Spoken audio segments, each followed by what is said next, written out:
And hello and welcome, ladies and gentlemen. Howdy do, and thank you very much for your patience. Happy Friday the 13th. Ooh, the 13th of June, 2025. Hello. Welcome. Gun. Correct. Or is it really gun? You don't know. Perhaps it is all just an illusion. Ooh. Hi. I don't know why I chose this art for today. I was panicking and at the last moment was like, gosh darn it, computer's not working properly. Had to restart, throw some art in there quick. What's good art? I don't know. This one's cool. Go with it. Yeah.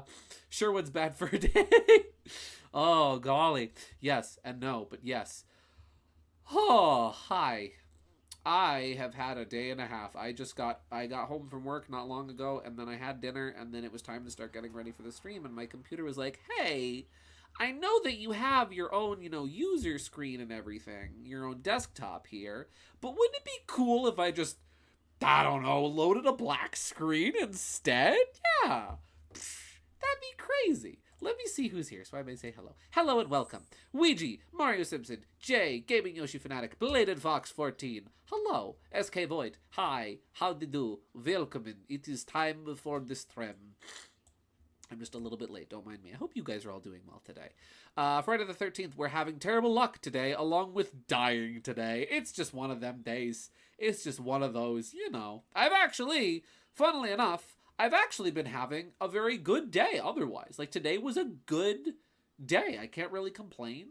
Nothing bad happened at work. Everything was good. It was a good sales day. Things moved. Things went. So, all in all, maybe I'm just weird and have reverse of Friday the 13th, that I have good luck today. Maybe. Who knows? Sorry, today was intense with the startup, my man. At least we got to hang out yesterday. Yeah! Heck yeah, my guy. We got to play some Atlas, and it was great. It was a good time. I have a funny story. To tell before we jump into Paper Mario tonight. I have a funny story. I had a nice walk around the neighborhood today. Oh, very nice. Always good to... walks are the best, man. I love going for a good walk every once in a while. Good to, clear your head. Just think about stuff. Just take in the fresh air. Yeah. It's great. I love walks. Walks are great. I have a funny story. So this week, it was Monday night, I got a text from one of my friends being like, hey, do you want to come over to my place tomorrow night and play some Smash Ultimate? I'm like, well, of course. Of course I want to go over and play Smash Ultimate with the boys. Of course. Why wouldn't I? Hello, Florigato Scripts. Welcome to the stream. I'm glad you like the art. There is more to this art where, there's stuff over on this side, and I couldn't crop fit it properly, but here we go.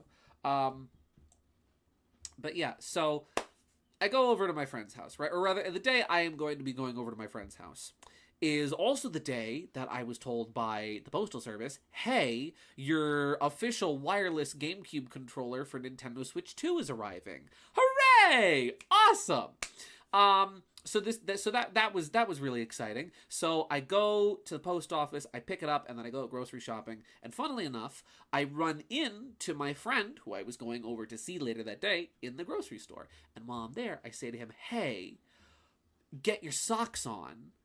Don't let those socks get blown off. I've got a secret weapon. Also, hello, KG. Welcome. I'm sorry you're stuck at concessions. So I'm like, hey, I've got a secret weapon that I'm bringing with me tonight. Watch out. And he's like, whoa, okay, can't wait to see it. So later that night, so the whole day, I didn't have the chance to test out the controller or anything. I figured, okay, well, I'll test it out at his place. I'm going over there. He has a Switch 1. He doesn't have a Switch 2. And I figured, okay, I'm going to use this with my Switch 1 anyway as well, so I'll just test it out at his place. So I plug it in, I let it charge over the course of the day. I pack it back in the box, and I bring it over to his place. So I'm there, he's there, two of his friends are there, his wife is there, it's a great time, right? I'm like, hey, do you want to see my secret weapon, right? I'm like, oh, do you want to see the secret thing, right? And I pull it out of the box, and I show him, like, whoa! And he's like, he thinks like, oh, that's so cool. His wife is like, wow. His friends was like, wow, because everybody knew what it was. None of them had it. None of them had ordered it through Nintendo Switch Online, but I thankfully was able to. So it's time to play the video game, right? We're going to play some Smash Brothers. And I figure, okay, the back of the box, the instructions on the back of the box said all you have to do is just plug the controller into the system via the charging cable and it'll automatically pair. So I take out the charging cable, I plug in one end to the controller, I take the other end and plug it into the dock for his Switch, and nothing's happening. That's kind of weird. Nothing's happening. The controller's not pairing. It's not working. So I'm like, okay, let's go to the pair controllers menu. Let's go from there and see how that works. And the controller connection menu, nothing's happening. We're sitting here for like 5 minutes trying to figure it out.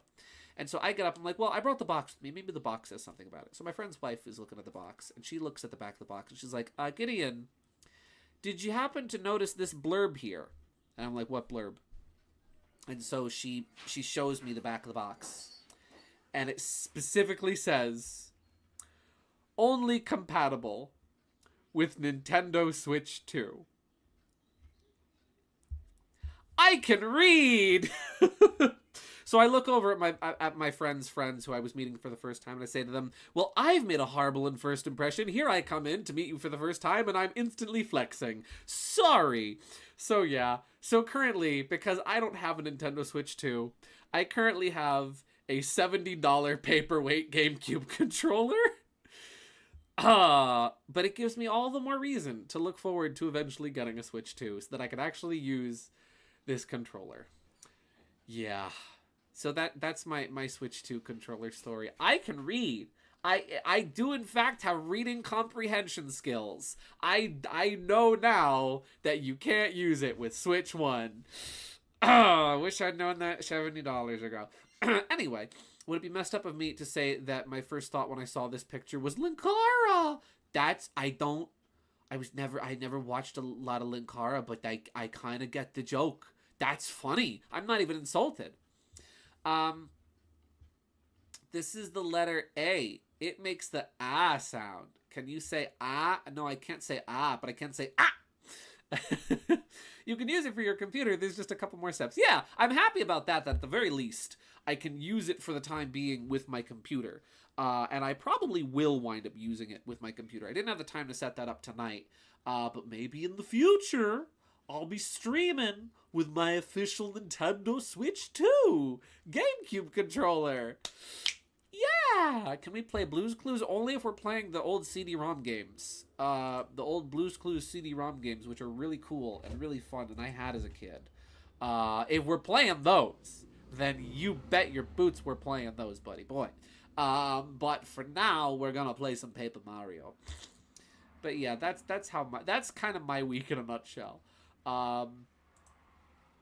Let me pause this for a second. So I hope you guys are all doing well. Not trying to be a negative Nancy, but it is kind of sucky Nintendo to not make it compatible with Switch 1. Yeah, I will say that is a minor complaint.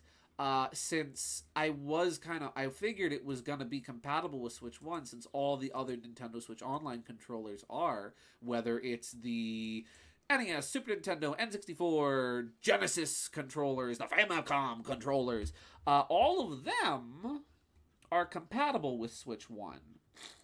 So I just kind of naturally assumed that this controller was also going to be compatible with Switch 1. But you know what they say happens when you assume. You make an ass out of you and me. But yeah. Being able to play original GameCube games like Sunshine Prime Remastered, the first two Pikmins, or Baten Kaitos, I can never pronounce that properly, remasters with the controller would be neat. It would! Thousand Year Door! I mean, I can already play Thousand Year Door with a GameCube controller thanks to my Wii U GameCube controller adapter, and also thanks to my wired Switch Pro controller, my Fight Pad that I'm using right now, that is in the style of a GameCube controller. But I was really hoping that first-party controller would be compatible.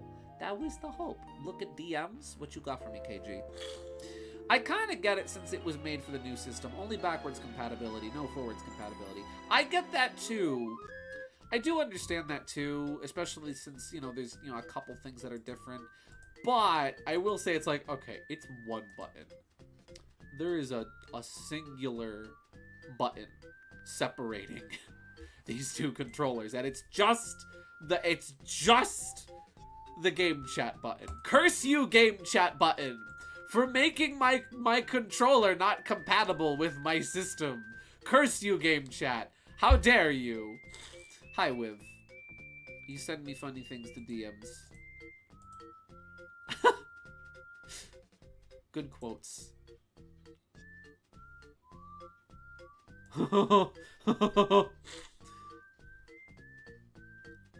Thank you for sending me those.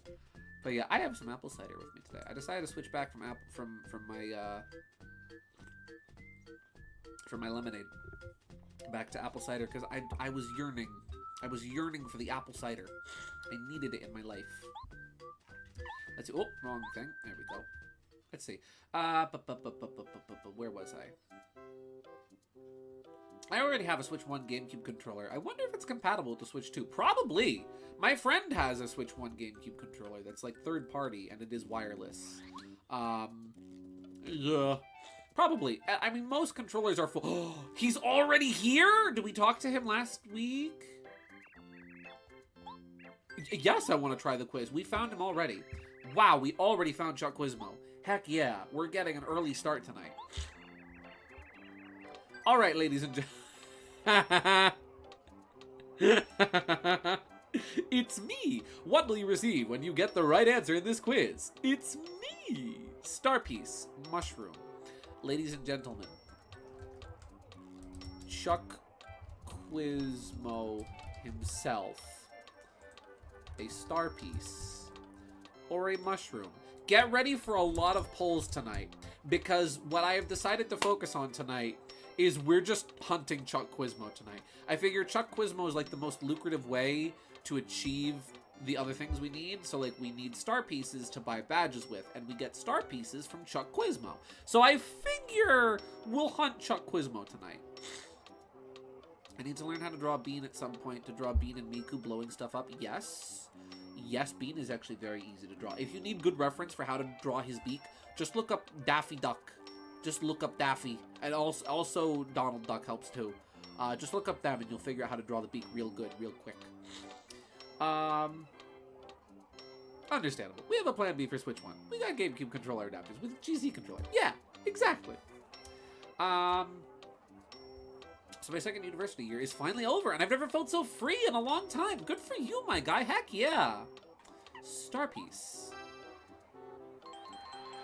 Correct. Congratulations. Here's your star piece, just as you guessed. Ba-ba-da-ba. You've correctly answered 10 questions so far. Good luck next time. 54 to go. Well, well. So long. Farewell until we meet again. There he go. The first answer is absolutely something I would say. Yes, it is. It is. Receive you. Do quiz, receive Ouija Maro. If you get the quiz question correct, you get all of the troublesome trucks. But yeah. Good vibes all around right now. Nice. Good. I'm glad. Seriously, that's awesome, my guy. I like the heart icon next to "It's me," right? Like he's so proud of that one. He's like, "Come on, come on." They want Chuck Quizmo. Imagine that wasn't actually a quiz, but rather a test. Chuck Quizmo was testing you to see what answer you really wanted, right? Like he was like, okay, surely they'll probably guess for the star piece. That's probably what they're going to guess. But if they say it's me, they will receive a one-of-a-kind prize of Chuck Quizmo himself. Please take me with you. I'm very lonely. You are not getting my goobers. Not this time. Not for now. I'll get them eventually. The goobers will be mine. Keep an eye on your goobers, mister. Because they might not be there the next time you look away. Let's get to the question. Question. What is the name of the smart toad living in Toad Town? Gee, guys. Oh, that's Q&A. That's the wrong thing. Start a poll. Is the smart toad named Rusty? Is he named Smarty? Or is it Toasty? What's he named? What is he named? I remember a heart icon in Goombella on her tattle in the West Rogueport area GameCube version. A girl like me. Oh, was that removed in the Switch version? Rip Toadsworth. My guy couldn't make it into the poll answers. I know, right? This was before Toadsworth, actually. Toadsworth, I believe Toadsworth's first appearance was Sunshine, if I'm not mistaken. And this came out before that. So, technically, we could say Rip, but he wasn't even around yet. Yeah. Alright, 60% of the vote is saying Smarty. Ooh, tough luck, pal. Wrong answer. I thought that was the right answer, actually. Better luck next time. Well, well, so long, farewell, until we meet again. I thought that was correct. Rusty. It's Rusty? I genuinely would have imagined that the Smart Toad was named Smart T. Like how you have Zesty and Tasty and TT and Toad. Just Toad. Just Toad. Well, Chuck Quizmo, you're not gonna fool me. You're not gonna fool me, Chuck Quizmo. I'm gonna find you. One way or another. He's not in Koopa Village. Rusty? Ain't that the maintenance diesel? Yeah, I thought that was the sidings inspection diesel. That he's not a Toad. He's a Willie Rushton diesel. Well, that's 64 of 46 at the end, I think. Yep. Good. Is he here? He is no here. So we leave. Which means he's back in the desert, I think. Chuck, are you in the desert? I wonder. Chuck, are you in the desert? Aha! He's in the desert! Quiz! Let's see. Alright, ladies and gentlemen. Let's go to the question. Question. What is the name of the smart toad living in Toad Town? Rusty. Ba-ba-da-ba! Correct! Congratulations! Here's your star piece. At least Gino gets me outfit in Smash, and his fan base is enormous for his role. Toadsworth is just gone. Yeah, Toadsworth just stopped showing up. If I'm not mistaken, prior to Thousand Year Door. It's funny, I believe both of Toadsworth's most recent appearances were both remakes. So his most recent appearance was the Thousand Year Door remake. And then before that, his most recent appearance was the Bowser's Inside Story remake. They killed him? He's dead? Toadsworth found in a shallow grave outside Toadstool Castle? More news at 11? Look at how they massacred my boy. I miss Toadsworth. I miss walking. You know, I loved in Mario Sunshine. I loved Mario Sunshine where you could walk up to Toadsworth, right? You could walk up to him and you could either jump on him or you could spray him in the face with water and it'd go, yeah, blah, blah, blah, blah. I loved that. He was marvelous. At least revive him for Mario Kart World DLC. Make him a costume for Toad. Make him just another Toad costume. I'd be happy with that. I'd be fine with that. His last physical appearance in a new game was Dream Team. Was it? Is he in the desert again? Chuck, you here? Heyo, Chuck just likes the dessert. Chuck is a big fan of dessert. Alright, what's the question this time, Mr. Quizmo? Question. How many buildings are there in Koopa Village? 4, 5, or 6? Ooh, I think there's 5. I want to say, or is it there's 6? I actually can't remember. I can't remember now. If a cow can be in the game, then Toadsworth can easily make his debut in Mario Kart. At least, exactly. If we can have Moo Moo, three-way tie. If we can have Moo Moo, we can have Toadsworth. I'm not gonna lie, I do genuinely love Mario Kart World roster. I think it's great. I genuinely think it's great that they just went full silly. And they're like, you know what? We're gonna make all these background, non-playable characters and hazards and obstacles. Nice! Number 6 is correct. I love that they're just like, yeah, you can be Sidestepper. You can be Moo Moo. You can be Fishbones. Why not? Screw it. Do it. Be it. It makes for a silly roster, and I love it. I'm pretty sure Toadsworth was planned for Double Dash as Toad's partner. I think he was, actually. I think there might be files left over in the game that point towards that being true. I passed the pipe. I was hyped that Charge and Chuck got to be played. Yeah, Charge and Chuck he's a real boy. I love that. I've never seen anybody complain about Toadsworth, so it's weird they got rid of him. Yeah, you know what I think it was? Is I think that he was just kind of a little, like, bonus extra character they had around for a while. And he kind of became more relevant in the spin-off games. Like, Toadsworth was making little background cameos in hello, Ouija, you just sent me something. He was making a lot of little cameos in, like,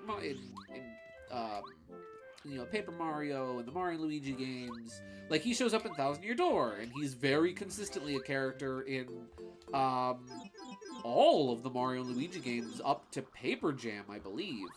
And I think it was just one of those things where, like, I don't know, they just didn't really have a role for him anymore in, like, the mainline games. So, like, we don't need him. You may not need him, but I want him. I like Anubu and Eerie. Those are good. Anubu is cool. Eerie, also great. Little ghost Yoshis. Welcome to my world. My Goomba Girl is only in one game, physically, and the remake of the same game, 20 years later. Well, see you guys in 2044 for more Goombella Spotlight. Well, she's in Smash Brothers. You got a trophy in Smash for Wii U, and a spirit in Ultimate, so she's... You got JPEGs at least. I like playing as Pianta. Yeah, Pianta! Dude, the fact that Piantas are playable. You can be a Chuckster, for real. I love that so much. Playable snowman. Again, the Mario Kart World roster is so silly. I've seen a couple people, like, mad about it, right? Like, oh, they got rid of Diddy Kong and the Koopalings. And it's like, come on, man. It's silly. It's silly, but it's fun. Of the following, who is not a member of the Koopa Bros? Red, blue, or black? Which one is not a Koopa Bro? I meant physically. Cameos and mentions don't count. You know what? That's fair. That's fair. I can go by that same logic, because by that same logic you could say, oh, well, Fang was in Sonic Generations. Do I look like I know what a JPEG is? I just want a physical appearance of a Jerboa. As much as I'd like the Koopalings, Moo Moo has stolen my heart. I find it funny how, like, people changed their tone very quickly on the Koopalings as soon as they didn't appear. Blue, correct. Where, like, I saw people complaining for the longest time about how it felt like the Koopalings were shoehorned into everything after New Super Mario Bros. Wii. But, like, as soon as they don't appear, people are like, where'd they go? It's like, you just, never mind. Either way. Personally, I don't mind them not being around. I like the Koopalings. The Koopalings are cool. But I want to play as Pianta more. Though Diddy Kong I do want to see come back. I have a feeling we'll probably get him as, like, DLC. I doubt they're not going to do DLC for Mario Kart World. Let's see. Also, on the topic of Diddy, I hope they didn't cut him from... Yeah, no, I doubt it. That would be... Nah. I mean, he wasn't even in base game Mario Kart 8, so I think it's just a matter of Nintendo being like, who do we want to put in the video game? Who's priority?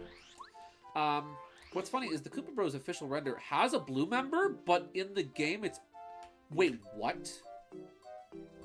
Wait, what? Rubber baby buggy bumpers? Hubba what?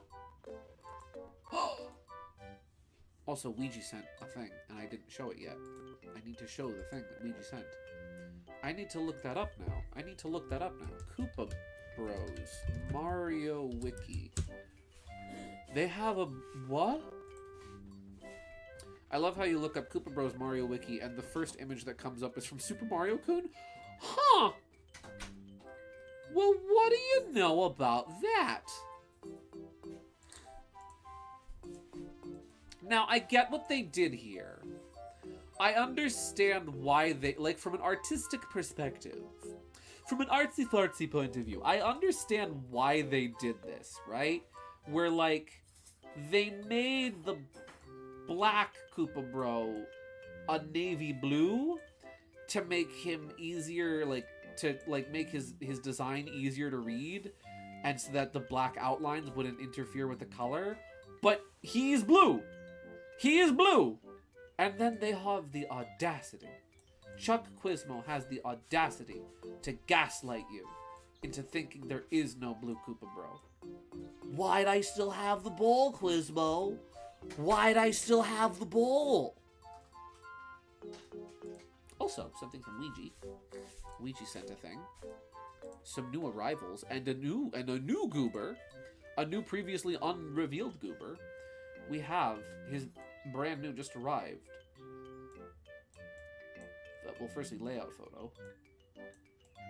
Look at that troublesome brake van reel. Also, this is nice. That's neat. Little flatbed with a truck on it. Hi. But troublesome brake van is here.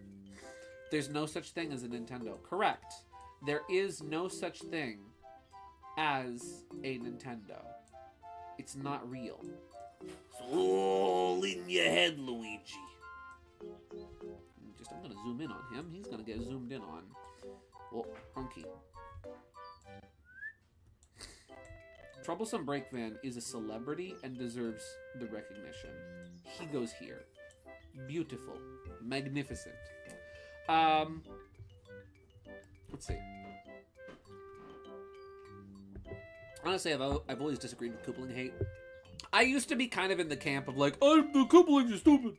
I don't like them. Get him out of Mario Kart. I do think their inclusion in Smash Bros, though, as alternate costumes for Bowser Jr., that I think is really cool. I really like them being used that way. I don't know. I'm kind of mixed on the Koopalings. I can take or leave them. I'm fine with them being there. I'd prefer other characters instead, but I mean, if they're there, I'm not in pain. You know. Guess who? Hello. I know who you are. Where is Phoebe? Hello, brother. Welcome to the stream. Have you seen Mouse PI? It's a black and white rubber hose style FPS that's coming out. I have. I'm very excited about it. I'm very excited about it. I'm very much intending on getting it and playing it. I don't know if I'll stream it, because I'm not sure what else I am streaming yet this summer, and I don't know how long that'll be, but I am definitely going to get it and play it. Let's see. I hate the Koopalings. Then why were you asking them for so long? Yeah, for real. When the Koopalings aren't on screen, everyone should be asking, where are the Koopalings? That's true. They still have little signboards. They have little, like, businesses. Listen, they're all business owners now. They're all busy. They're busy building up their pensions and their 401ks. That's where the Koopalings are. They're making smart investments. Where are the Koopalings? Wall Street, baby. Let's see. Diddy Kong fans having some massive unluck with... but probably the character that had the most unfortunate fate for World was Rob. Yeah. I like he's still there, though. Honestly, I think the Rob bike is actually really cute. I really like that. I think it's neat. And it's kind of a fun little callback to be like, hey, remember when he was in Mario Kart DS? Remember Mario Kart DS? How many coins are needed to buy a mushroom at the shop in Koopa Village? 2 coins, 4 coins, or 8 coins? That metronome not syncing up with the background music really bothers me. Let's see. My man was the only third-party character to survive the cutting board, yet they turned him into a bike. That's the thing, though. He's not even third-party. He's first-party. He was an accessory. An accessory to crimes. Let's see. I don't know why, but I like playing as Yoshi in Free Roam. Nice! That's cool! I'm excited to try out the free roam mode whenever I do get around to getting Mario Kart World. That's cool. I like that. You found like a new character to play as. Awesome. I would have expected you to be Donkey Kong. Let's see. It's crazy how many people hate the Koopalings. They're in every fan comic I've read. Yeah! No, seriously. Every, like, Mario fan fiction and fan comic includes the Koopalings, at least in some way. They're just present at all times. You know what? Let's see. Let's see if I just exit and enter this room again, if he reappears. He did not. Okay, so then he won't be in Goomba Village. I want the Koopalings to come back. Actually, I changed my mind. I don't want to play with you anymore. I've changed my mind. I don't like the Koopalings anymore. Koopalings? More like Poopalings. Don't need them. No. Don't want them in Mario Kart. Get them out of here. Get them out of my face. I don't want to see them anymore. Yes, but here's the thing. Donkey Kong, DK already having an open world game next month. That's true. This is like the closest we'll get for now to like Yoshi's Open Island. Since Mario Kart DS was my first Mario Kart, I did finally hope Rob was fully playable, just so that the roster was reunited again in World. Yeah, he's there in spirit. Gideon, do you like shushis? What are shushis? Is that when people go and you stop talking? Is that your polite way of telling me, Gideon, shut up? Where is Chuck? Where is Chuck? Do you mean slushy? Slushies! Yes, I do like slushies. Slushies are pretty good. Not like my personal like drink of choice, but I do like them. You get like a lemonade slushie. Oh, that's the good stuff. That's like how to feel refreshed on a hot summer day. Lemon slushie. Yes. That would be a sweet callback. But hey, I'm still glad he's in the game anyway. Yeah, the same. I am too. I'm glad they kept Rob around. It's especially too because like Rob is one of those characters where here he is. Rob is one of those characters where like you don't think about him being in Mario Kart, and I think a lot of people forget that he was in Mario Kart DS until it's like, oh yeah, that's right. So I forgot about him. Huh. Where does Merlovely, who tells fortunes about special things, live? Does she live in Shooting Star Summit with awkward capitalization? Town Toad. Or does she live in Bowser Castle? Where does she live? Let's see. I discovered Goya soda, but specifically the ginger beer one, which is super spicy, but incredibly good if frozen. Ooh, I'll have to try that sometime.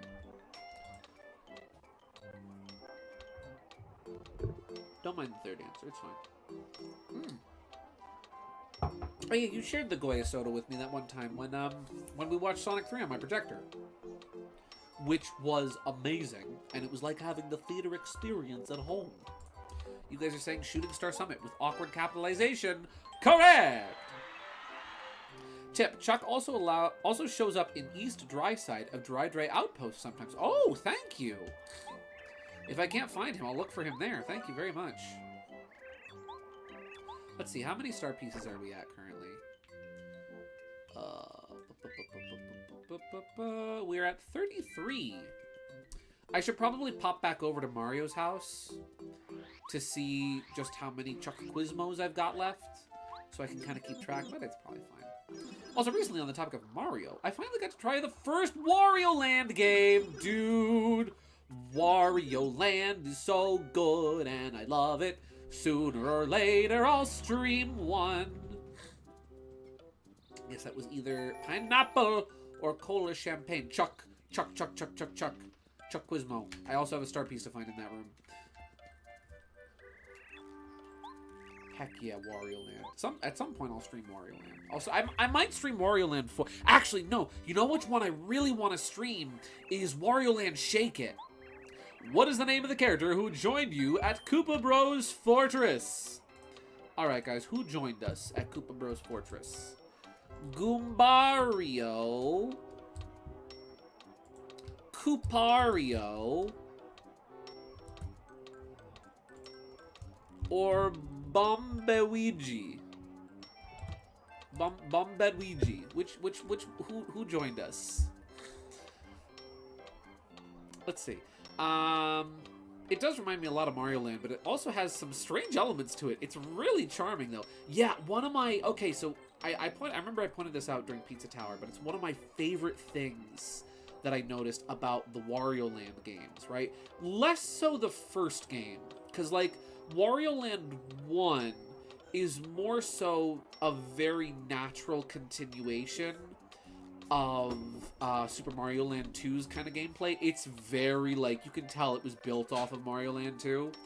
But one of my favorite things about the Wario Land games, starting from Wario Land 2 onwards, is how it's an entire reversal of Mario's traditional gameplay. Firstly, you have, like, the main theme of Wario Land 1 is, like, bump, bump, bump, ba-da-na-na-na-na, versus Mario Land 2, which is bump, bump, bump, bump, bump, ba-da, where they're very kind of reversed in terms of composition.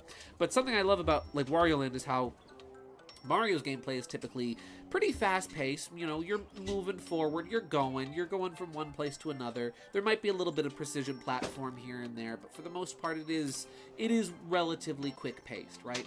Versus Wario Land's gameplay, which is a little bit slower and more methodical, and you're looking around areas, and you're going back and forth, and you're looking for secrets. But then the biggest one that I love is how in Mario Land, you get power-ups by getting, well, you get new powers by getting power-ups, which increase your health, right? So Mario gets powers by getting things that are good for him, versus Wario, who gets new powers by getting hurt in various ways. So Mario's power-ups come from good things, and Wario's power-ups come from bad things, and I've always thought that was a really, really neat kind of juxtaposition, and I have a feeling it was very intentional. Goombetweegee. Correct! Congratulations! Here's your star piece. Plus, I think Wario's sprites in the first game look really funny. He looks like a menace the whole time, even though he's just standing there. His purpose. That's where... Do I have his purpose? His purpose. I don't know. We need to put his purpose on screen. Wario. His purpose. It's not even... It's a different game. That's not even from the same game. His purpose is not from Wario Land 1, but it is Wario.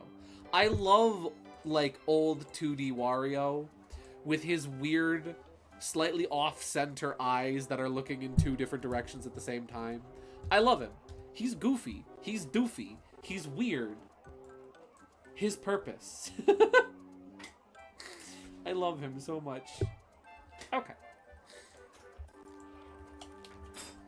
Well, firstly, before we go hunting for more Quizmos, there's a star piece in the room to the left, apparently.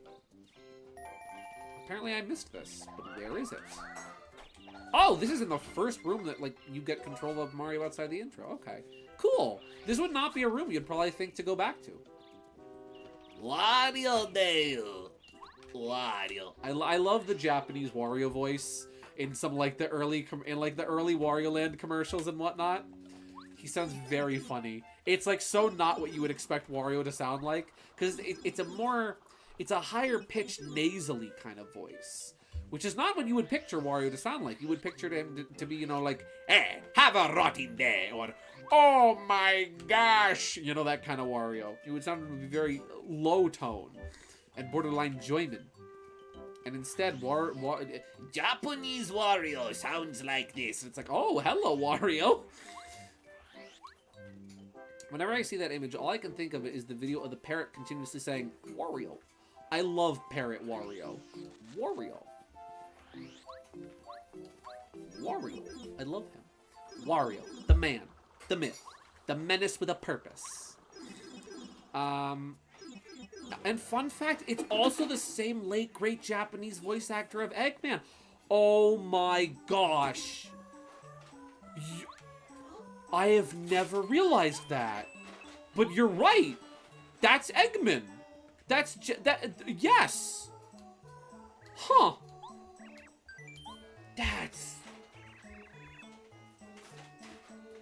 That's funny. I find that really funny. Let's see. Question. What color is Bowser's hair? Is it red, green, or yellow?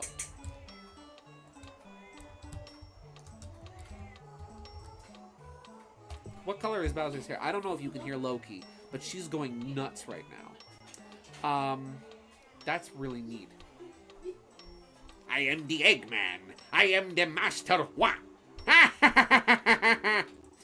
It's funny. I remember seeing like a couple months ago when people were discussing the possibility of Mike Pollock being recast as Eggman.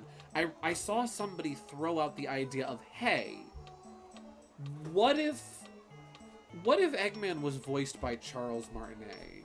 And ever since there, I've been sitting here like, oh, that would be cool, because Charles has such good range. Firstly, I want to say I'm proud of whoever voted for Haha Bald. Thank you. Outside of Wario World, he could also play his greatest achievement, Wario Land 4 on Game Boy Advance. Eggman voiced by Charles Martinet, especially now that he is no longer voicing Mario. Thank you, Ouija. That would be so cool. That would be hilarious to have, you know, Sonic's big bad villain be, oh, that's the guy who voices Mario, or voiced Mario. I would love that so much. And I think he could do it too. Like, Charles has such incredible range, and like hearing some of the different characters he's done over the years. Like, there's he plays the part of a background character in JoJo's Bizarre Adventure. He plays like he voices like a senator, right? Who's like in a taxi cab that gets friggin' hijacked by Dio. And that voice, I could hear that voice coming out of Eggman. It's like, oh yeah, that's him. The irony is strong with this one. It is! But it's good irony. I would love that. That would be so cool. Charles voices one of the dragons in Sky. He voices freaking Parthenax. The king of the dragons is Mario. One moment he's like, hello, it's a me. And the next moment he's a freaking dragon.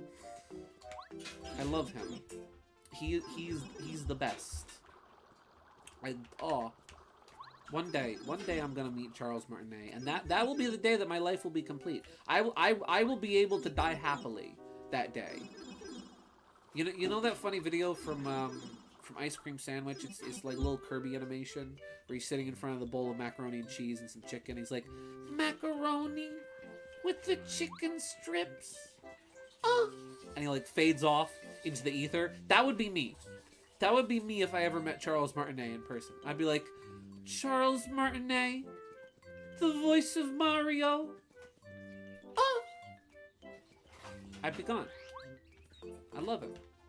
I am the Great Wart. Yeah, he was Wart too. Speaking of Toadsworth.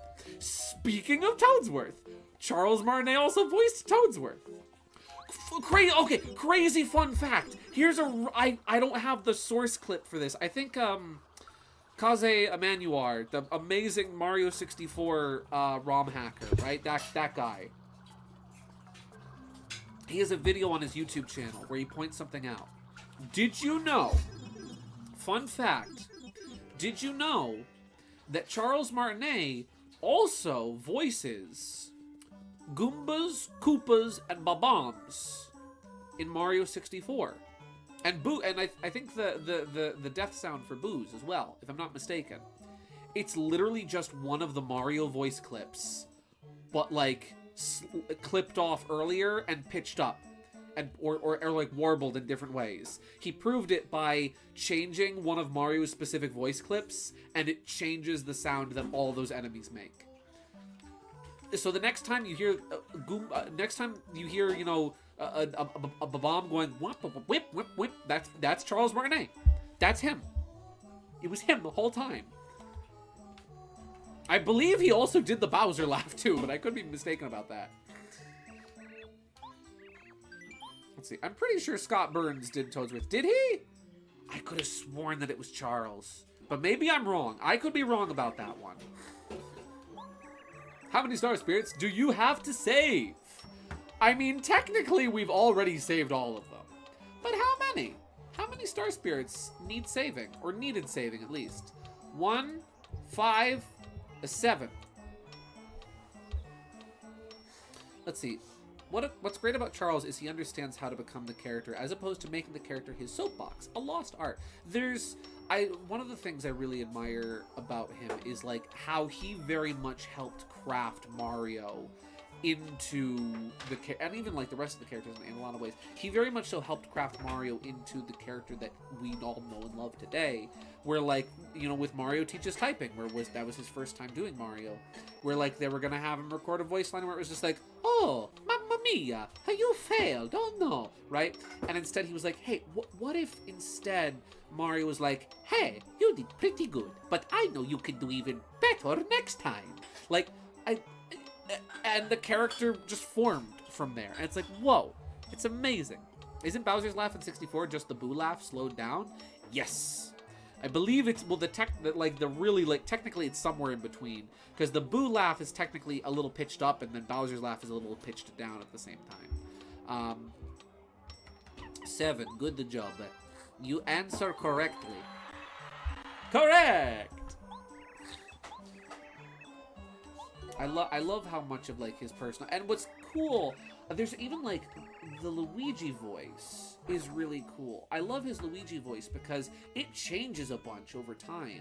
Early on, the Luigi voice was kind of similar to like what he does it like in like meet and greets and whatnot. Wait, it sounds very much like this. Oh, mamma mia, I hope there's no ghosts hiding around here. Where like, early on, like, how he developed the Luigi voice was because kids at, like, Space World and whatnot coming up to, like, the Mario face rig booth, right? To talk to him, would ask, like, oh, where's Luigi? Where's Luigi? We want to talk to Luigi. And so he'd, like, very awkwardly have to be like, oh, Luigi's not here right now. He's making spaghetti meatballs, right? And so he'd, like, turn his head off to the side and have to very carefully, like, speak as Luigi without, like, moving his mouth at all so that you didn't see Mario's mouth moving. To be like, hey, Luigi, everybody wants to come meet you. Sorry, Mario, I'm too scared, and also I'm making spaghetti meatballs over here. I love that. And from there he developed Luigi. But then like you get to some of the N64 games. There's the N64 games where Luigi sounds very different. Where you have like, all right, that was pretty good. I'm gonna give myself a 5 for Luigi No Afraid. Where like Luigi is very different in the N64 games, where Luigi is very much like it sounds like Mario doing a Rhett Butler impression. Like Luigi's about to pop out of the screen and say, "I'm sorry, Scarlet, but I no give a damn." You know, that sort of thing. Oh yeah, the pinball machine. Technically, okay, that I will take this as a great big fan of Charles Martinet. I am confident in the fact that he did not voice the pinball machine, and that was misinformation. There was a second, early on, there was a second Mario voice actor that filled in for Charles at like conventions and Space World and whatnot, who would also do the Mario voice. And there's a whole long recorded like VHS tape of just this other guy voicing Mario. He also did Wario a bunch at some of these shows too. And his voice, you listen to the Mario voice clips from that pinball machine and you think to yourself, wow, man, Charles's voice sounded really different back then. I am almost 150% positive that that's not Charles's voice. And I'm almost certain that it's the other guy. Because it sounds a lot more like the other guy. And B, if you hear Mario, you hear Charles. There is a lot of Charles Martinet's own voice in Mario's voice. Like, that's why doing a good Mario impression is very difficult, because you kind of have to do a combination of both Mario and Charles Martinet at the same time, because they're very much intertwined. That's one of the things I've been very impressed with a lot of Kevin Afghani's more recent performances as Mario, is that he's gotten so much closer and so much better with it over time. And I am almost 100% certain that is not Charles Martinet on the pinball machine, and that people just kind of accepted like, oh yeah, it says it on the wiki, it must be so. Let's see. Well, we all know the best Luigi voice is Melee voice, where he's just high-pitched energetic Mario. Correct. Fun fact, I actually had Melee Luigi as my PFP for the longest time. You did, I remember that. Yeah, it wasn't until Mario Party 3 where he uses his permanent Luigi voice. Correct. That's when the final kind of more recent Luigi voice very much so kind of comes into play and becomes apparent. What's the name of the elderly Koopa Troopa who always asks for errands to be run? Koopa Crab, Mr. Krabs, Koopa Coot. I hope you guys know this one. You better know this one. Old Coop.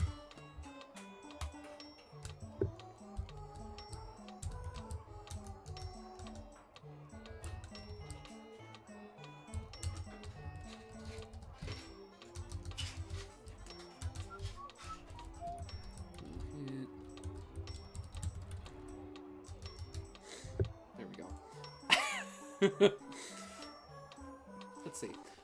Did you? I'm pretty sure it was before I met you. I remember you having a Melee Luigi profile picture at some point. Or maybe it was Dr. Mario? I forget. The opponent dies a horrible death falling to the void. Luigi. Yippee! Or Luigi gets star KO'd into the background. I love that so much. I love how Luigi laughs in his death. Whoever voted needy toddler who can't do anything. Thank you. Koopa Coot. A Koopa Patty at the Koopa Crab! Aw. I didn't have any of the Krabby Patties from Wendy's. I hope they were good. I heard it was just the Dave single. So I've had that before. I've made a lot of those. Melee Luigi's a psychopath confirmed. Apparently. I want to see Matt Pat tackle that. I'm pretty sure he did. Didn't Matt Pat do an entire video on Luigi's old Final Smash, the Negative Zone, like back in like 2011 or something? I feel like he did that. Either that or he worked that into his Mario's a psychopath theory. I tried it. It's just the Great Dave. Nice. It is just a Dave single. I had both Melee Luigi and Melee Dr. Mario as my PFP for a month on Discord for a while, but my main PFP on everything was one of Melee Luigi's winning poses. Ah. I might be remembering wrong then. My memory has failed me in the past. I would not be surprised if it did it again. Chuck Quizmo. This is honestly, I'm kind of glad that I decided, like, not to look for Chuck Quizmo too much throughout the game. Because, like, now we just get to do, now we get to have, like, this is such a fun thing to do at the end of the game. Like, okay, we're at the end of the game, let's do a quiz on the whole game. I hope you were studying. Remember that point earlier on in the game when I said to take out a pencil and paper because this would be on the test? Well, guess what? It's time for the test. He also measured how big Luigi's, nose is. I'll never forget that Mario Tennis render. People on Twitter didn't shut up about that for about 2 weeks. Let's see. My friend actually did a video on Negative Zone very recently that became his most viewed video very quickly. Oh? He did a theory on Negative Zone somewhere in 2011, 2012, if I remember. Yeah, see, I thought so. I swear, I mostly see the Krabby Patty as Burger King's Whopper. It should have been BK, especially with all the toy promotions they did. Yeah, they did a ton of them back in the day. I remember how many Bob-ombs beside Bombette were imprisoned in the jail at Koopa Bros Fortress. Was it 4, 8, or 12? I remember when I was a kid, when the SpongeBob movie first came out and they were doing the promotion at Burger King, and there were the big inflatable SpongeBob balloons that they had on top of the store. I was like 4 years old. I think that movie came out 2003 or 2004. I think it was 2004, so I would have been about 3, I think. Because I didn't turn 4 until September. But I remember that big old SpongeBob balloon sitting on top of Burger King used to freak the crap out of me. He's like, why is the big SpongeBob there? Is he going to come down and steal my Burger King burger? Is he going to eat my shoes? Oh, yeah, you know? One of my favorite Mario theories he did was when MatPat tried to make an official timeline of this. He did what? He tried to make a Mario timeline. Oh, MatPat, my sweet summer child, you poor man. You tried to do the Mario timeline. Oh no. 4. Correct! You guys are doing good with these tonight. Let's see. And also the theory where MatPat said Rosalina was Peach's and Luigi's daughter or something like that. That theory video had great irreparable damage on Mario, like, fandom discourse for a while. Where, like, you had anybody who shipped Luigi and Rosalina for a while afterwards. People would be like, that's gross. Isn't that actually her dad? Isn't Luigi her dad? It's like, no, you freaking spoon. That was a MatPat video. What'd you expect? The Mario timeline goes like this. It doesn't. The Mario timeline goes as follows. Okie dokie, are you ready to play my gamesies? Let's go! Yahoo! There's your Mario timeline. A FNAF and Mario timeline? I always wonder how he didn't go crazy. Same! I mean, he did in the FNAF musical. There was a fan-made Five Nights at Freddy's musical, and MatPat was in it, and in it he was crazy. And he was in a straitjacket. They made MatPat go... No, correction, he was... I'm sorry. He wasn't in a straitjacket. If I'm not mistaken, he was William Afton. If I'm not mistaken, he was the man behind the slaughter. Let's see. Mario was the original FNAF timeline. Super confusing, all out of order, and nonsensical. I think the only game you could put into a timeline would be, like, the first Yoshi's Island, which would be a prequel for the whole series. Like, that and Donkey Kong.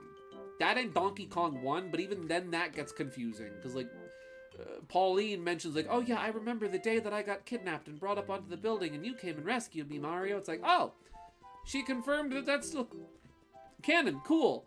But then how is present day Donkey Kong Jr. and Donkey Kong from then is Cranky Kong now? Huh? This does not make sense. Does not compute. Help! MatPat did have a good one. A good part. As a waiter. As a waiter named Ness. If you didn't know, I think I've mentioned this before, but in the FNAF movie, MatPat is a waiter, and his name tag says Ness. And Scott Cawthon intentionally put that in there, specifically wanted that in the movie, as a reference to the Sans is Ness theory video. Alright, where is the house of Explorer Colorado? Koopa Village, Toad Town, with an O that's capitalized, or Goomba Village? Let's see. Also, Gideon check DMs. Oh, there's something in the DMs. But either way, trying to organize a Mario timeline is a Sisyphean task. Correct. And if Yoshi's Island takes place in the past, does that mean Yoshi is older than all the Mario cast? Yes and no. Because technically, if you want to be really technical, going by Yoshi's Island DS, it's revealed at the end of Yoshi's Island. Oh, DS, excuse me for my sneezing. It's revealed at Yoshi's Island DS that a baby Yoshi hatches with a little star over his head, confirming that he is one of the mythical star children, and that's the Yoshi we know today. This was my PFP for the longest time. I feel like I remember you having this. I feel like I remember you having this profile picture. I don't know how I remember that, but I remember that. Look at this smooth criminal. You've been hit by, you've been struck by a smooth criminal. Bang, bang. I love him. He is beauteous. That's an A+ Luigi right there. Koopa Village. Ba-ba-da-ba. One must imagine MatPat happy. I don't know why people take Matt Pat that seriously. He always ends with, but it's just a theory. Yeah, I've taken him less and less seriously over the years myself. I still don't like game theory. I don't like game theory very much because I think the channel puts out a lot of questionable, very kind of clickbaity, engagement baity type stuff. But I mean, that's just good business, I guess. So, you know, that's just me. But I don't like how seriously people take game theory, in the sense that a lot of people just accept, like, oh, game theory, what game theory says is true and factual. That's where I don't like game theory, because then you have people saying obnoxious, nonsensical, non-factual things based off of game theories that wind up becoming general public knowledge and poison public perception of things that are not true. Yeah. Oh, I forgot to check my DMs. My Dimmadomes. Oh, wait, no, I did check my Dimmadomes. My Doug Dimmodome, or the Dimsdale Dimmodome. Never mind.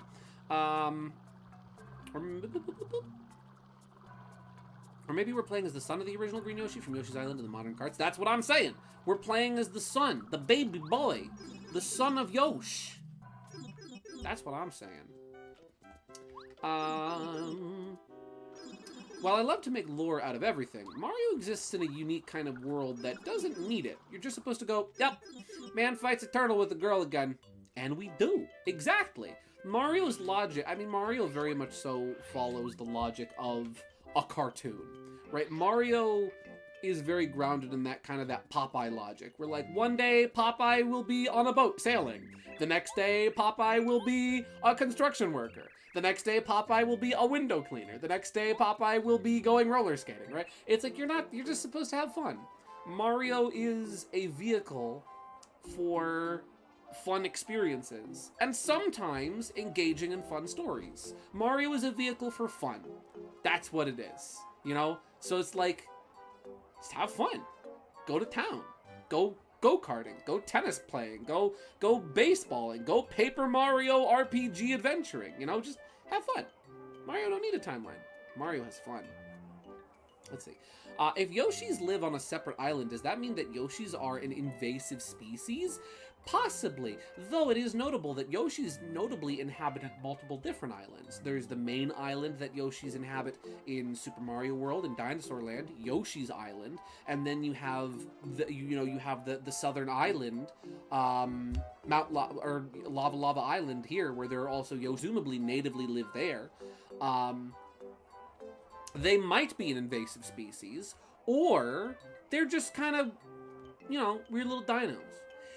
Game theories. If Yoshis live on a separate island, does that make Yoshis an invasive species?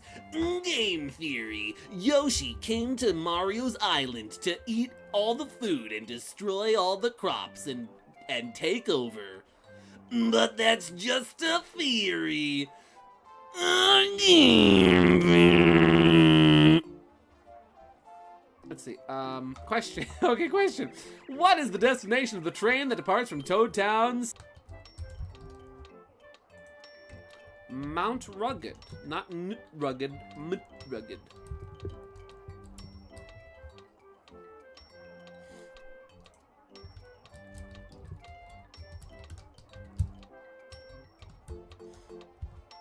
I spell that right?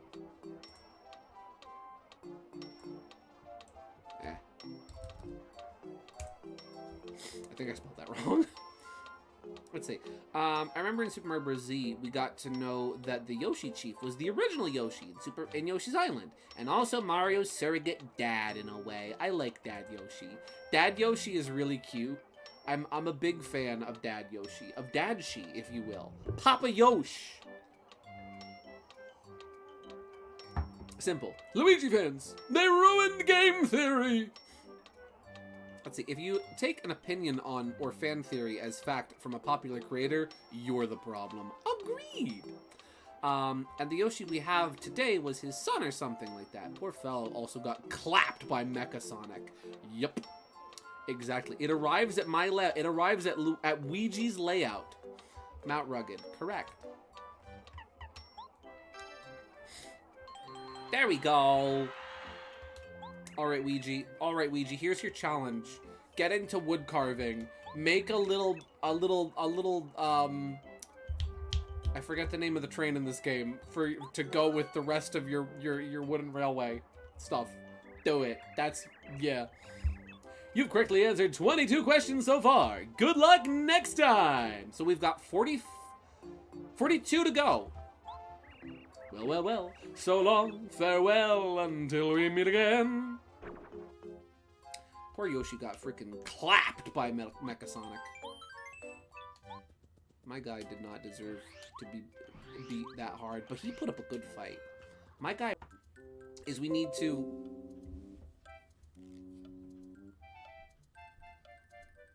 Am I still connected? I am, okay, sorry.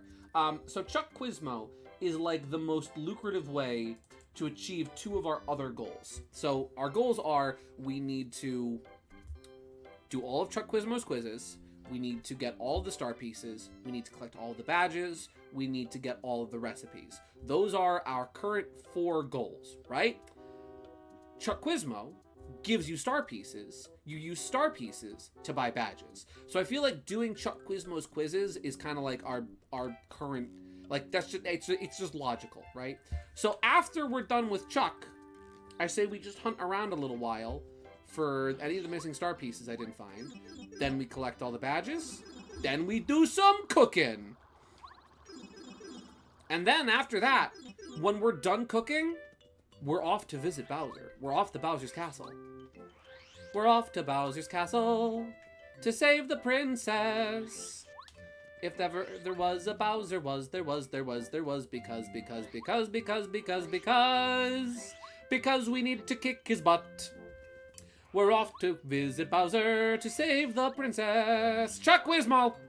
There he is. Alright, what's next? What's next, Mr. Quizman? Question. What is the name of the fellow who sells badges in Toad Town?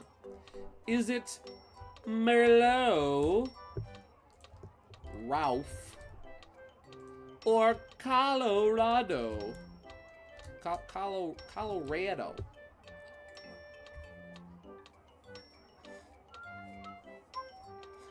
Petition to put Yoshi's dad in Mario Kart World. I'd love to play as him, honestly. Give me Big Yoshi. Give me Big Yoshi. Rolf. I love Rolf. Oh, it's an out-of-tune piano. I love out-of-tune pianos. Hubba.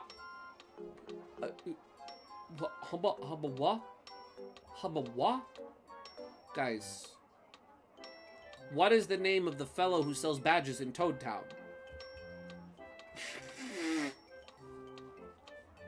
Petition to put Lego Mario in Mario Kart World? I mean, yeah. Yeah. You know what? Yeah, do it. Yes. Do it. Put him in. Well, you guys are saying Colorado. Bad news. No. Colorado is the funny Englishman. By goodness, Mario, we need to find the next thing. Joel, played by Yoshi's. Swedish I mean, that's just Gaming Yoshi Fanatic. That's just him. I want a Lego set of Goombella with Frankly's place. Yes! Give me that. Somebody petition Lego to make Paper Mario Lego. Lego Paper Mario. Lego Paper Mario. There's a fun sentence. That's a really cool sentence. Lego Paper Metal Dr. Fire Mario. Revenge Deluxe Ultimate Edition with new funky mode and Knuckles featuring Dante from Devil May Cry series.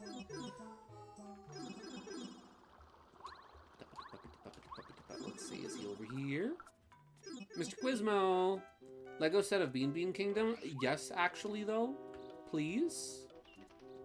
Pretty please with sprinkles? Please? I want that. I will take that. What is the name of the fellow who sells badges in Toad Town? It's Ralph. Because he's a dog. He's like Ralph. You know, like Ralph, Ralph, you know? He's a dog. It's 23. That's neat. After you reach like 22, he starts telling you like, hey, you've done 23. Don't fail him again or you'll have to do it again. He didn't do the poll? No, I didn't do the poll. Because we already had the right answer. I want my money back. You want your money back. You know what? Fine, you can have your money back. In meal vouchers. You can have your $0.00 back in meal vouchers. Take it or leave it. It's my final offer.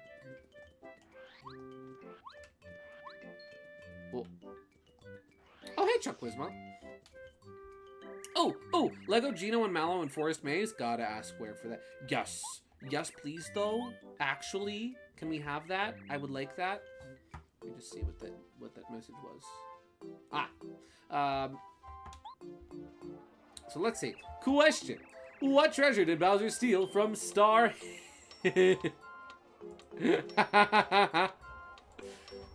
Well, I think we all know. I think we all know what Bowser stole from Starhaven.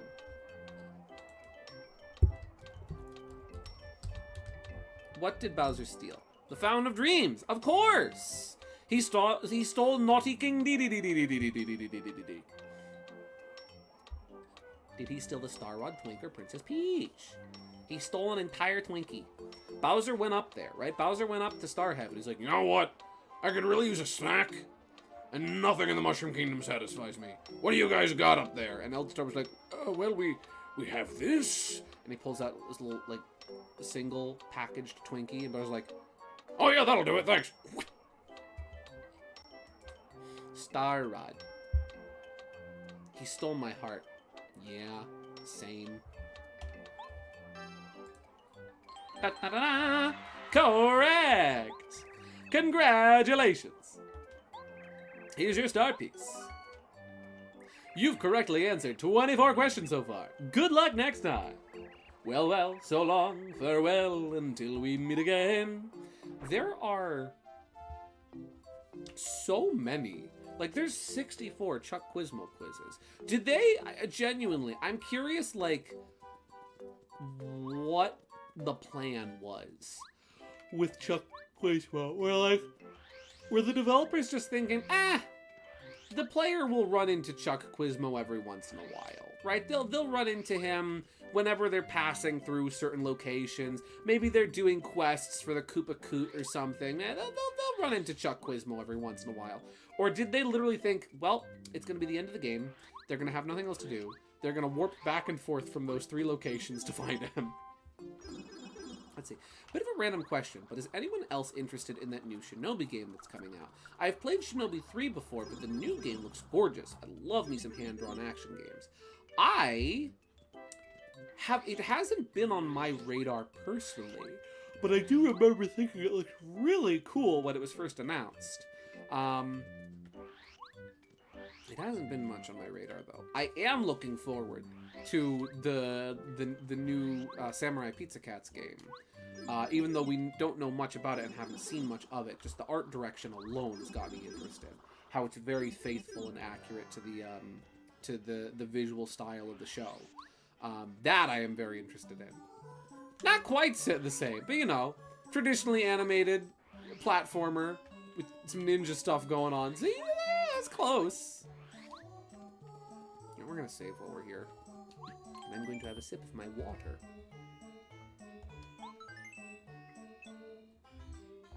What are you doing? There we go.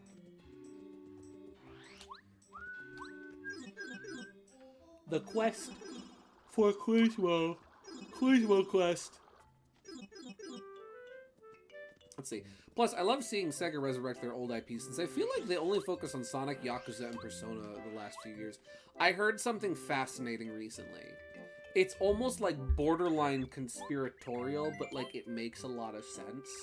Where like, if I'm not mistaken, the current like creative director president guy at Sega of Japan is the creator of the Yakuza series, which is why Yakuza has had such a huge presence as of late, where like Yakuza went from a fairly niche, obscure franchise to being like Sega's big focus, even bigger focus than Sonic. It's like, whoa, they really like their Yakuza right now. I'm satisfied they're giving Monkey Ball some love lately. Same dude who created Monkey Ball, actually. Fun fact, the guy who created Monkey Ball is the same guy that created Yakuza. Don't ask me how you go from one to the other. What is the color of the roof of the house in Koopa Village where you can listen to the radio? Is it red, yellow, or blue? It's blue. It's green. What gosh darn color is this? Radio. Correct. The radio. Let's see. Honestly, I love they focus on Yakuza. They're amazing games. Plus, they're unintentionally hilarious. Yeah, I've seen some of the clips from those games, and like, I have to wonder, are they purposely doing the comedy bits? Because I like the comedy bits. The comedy bits are good. I think it was a blue house myself. Listen, I have no problem. I have no issues with Sega leaning into Yakuza. As long as the Yakuza game that has Sonic the Fighters in the little arcade, as long as that comes to Nintendo Switch or Nintendo Switch 2 at some point in the future, I am perfectly content with Sega leaning into Yakuza. I will literally buy that game. I'm not even joking. This is not a joke. This is not a bit. I will go out of my way. I will buy the Yakuza game that has Sonic the Fighters in it. Ayo! I will buy that game. I will get it. I will play through it up until you get to the arcade, and that will probably be where I stop playing it if I'm not too interested. I'm not sure if I would be interested. They do look like cool games. I probably would be interested. But I will buy that game specifically for Sonic the Fighters if it ever comes to a Nintendo system. I'll do it. I'll do it.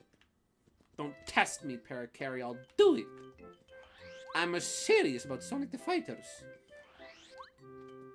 Serious. Let's see. Yakuza is the only series where you have one scene where with characters talking about murder or kidnapping, and the next scene is the main character singing karaoke. Nice.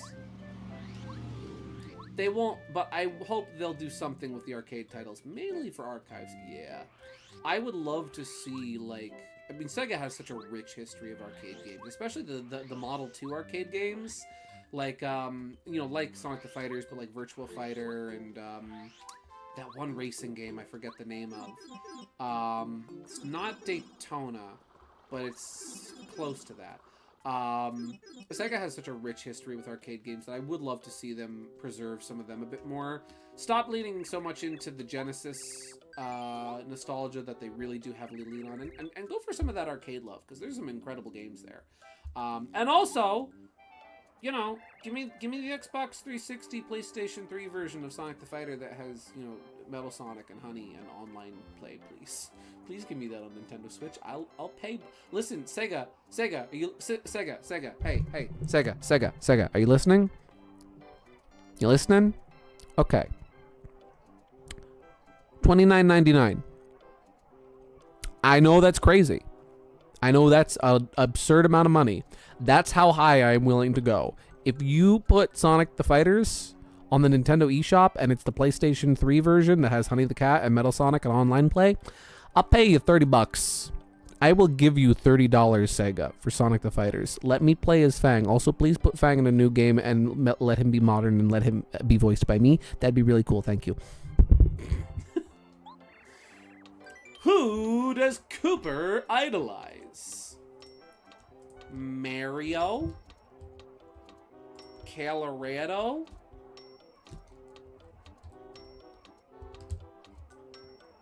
Or Koopa Coot?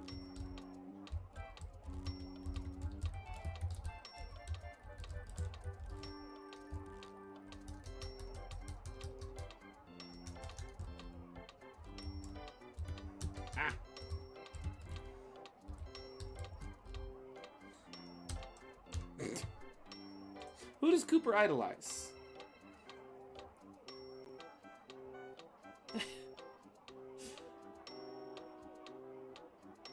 Oh. Oh! The metronome is actually synced up.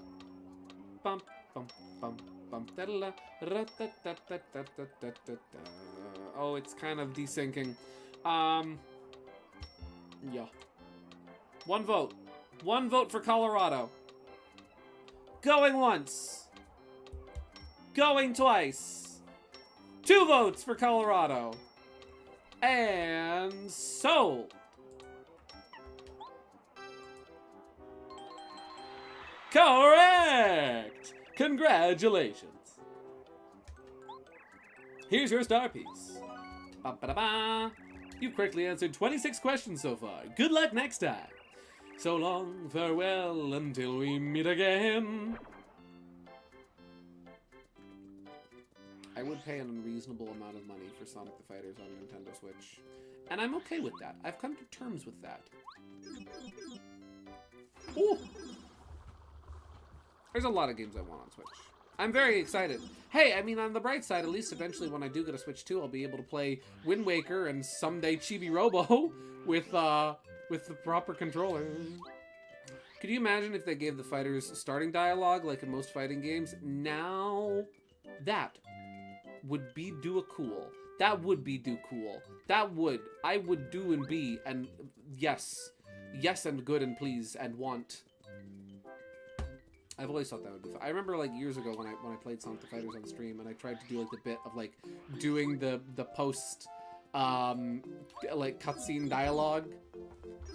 It was fun. It was good. When it comes to Switch 2 GameCube, I'm hyped that I can finally play Path of Radiance and officially for the first time. Heck yeah! Official Path of Radiance playthrough without having to spend over $1,000 for it on eBay. Or playing it totally legitimately. Honestly, you know what I want? I would love... What does Merlee of Dry Outpost specialize in? So let's see, what does she specialize in? Fortunes? Spells? With a capitalized P? Or cooking? We like Ike. We like Ike. Yeah. What I would love is I would love a new Sonic fighting game for as much trouble as it gave me, right? For as much trouble as it gave me on stream, I would actually love like a proper full 3D sequel reimagining of the gameplay of Sonic Battle. I feel like that game... I feel like 3D fighting game brawlers are like, that's really not, that nobody's really done that.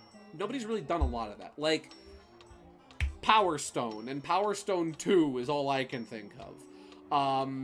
Aside, oh, and Fusion Frenzy is like the closest I can think of. But otherwise, I can't think of a lot of games that did gameplay like that, and I would love to see them do that again. I would love that. If they could fine-tune it, make it a little bit more balanced, a little bit more fair, and a little bit more fun to actually play without the ridiculous, you know, difficulty spike in the single-player campaign.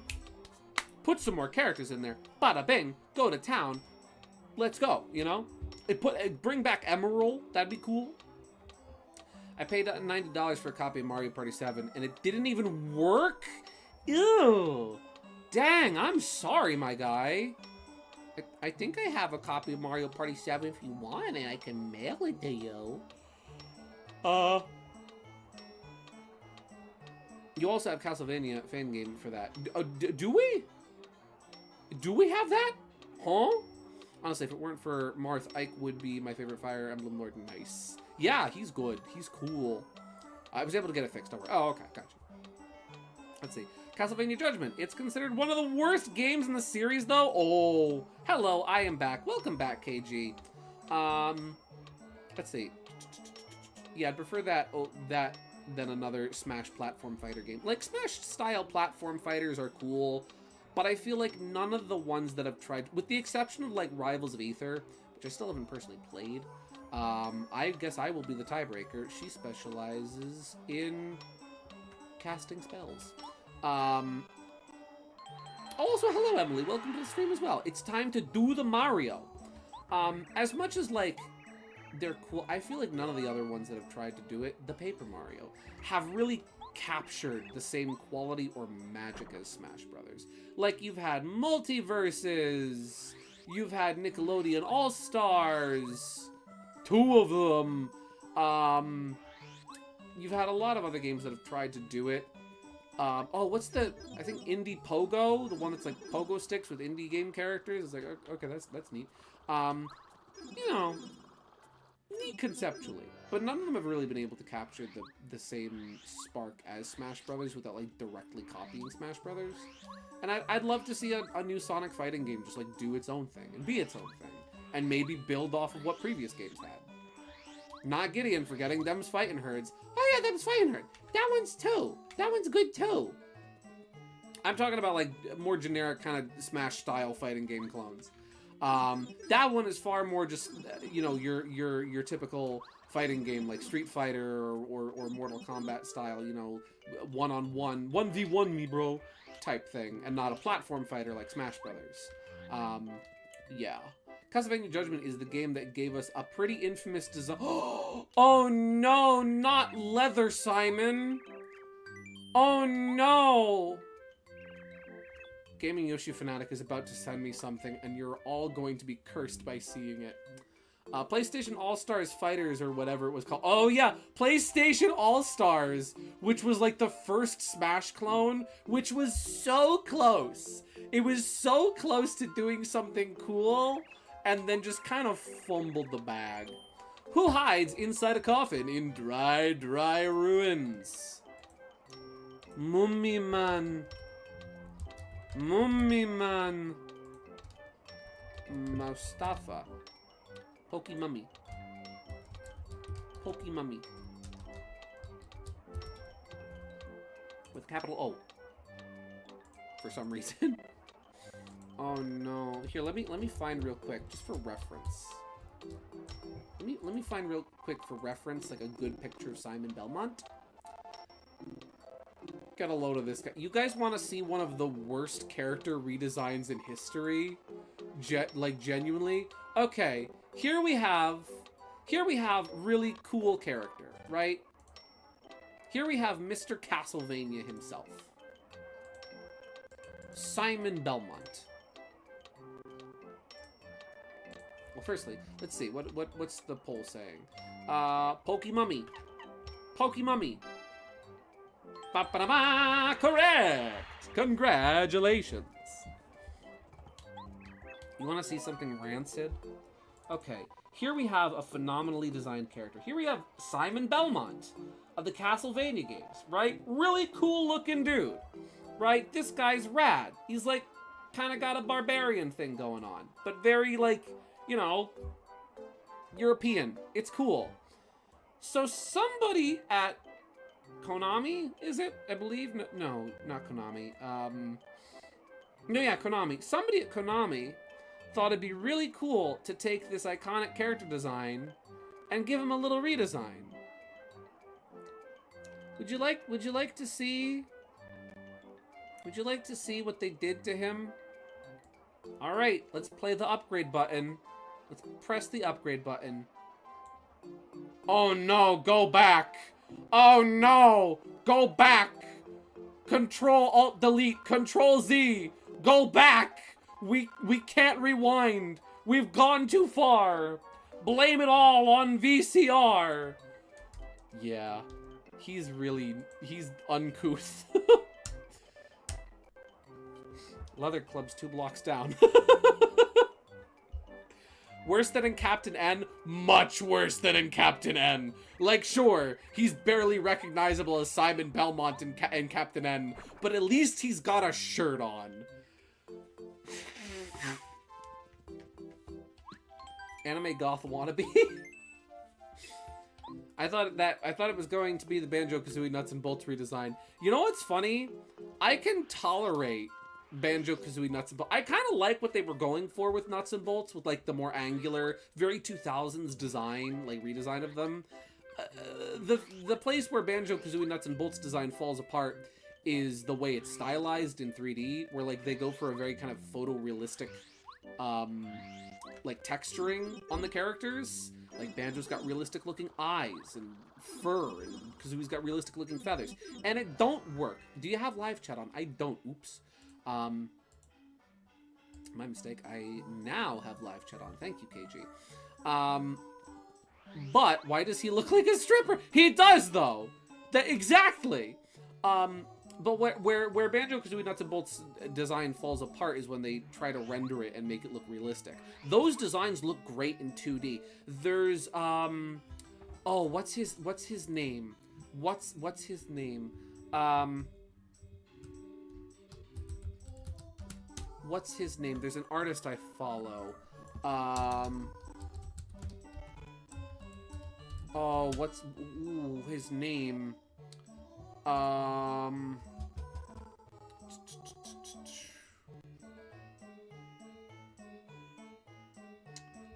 Oh, fiddlesticks. Give me 1 second to find him. Oh.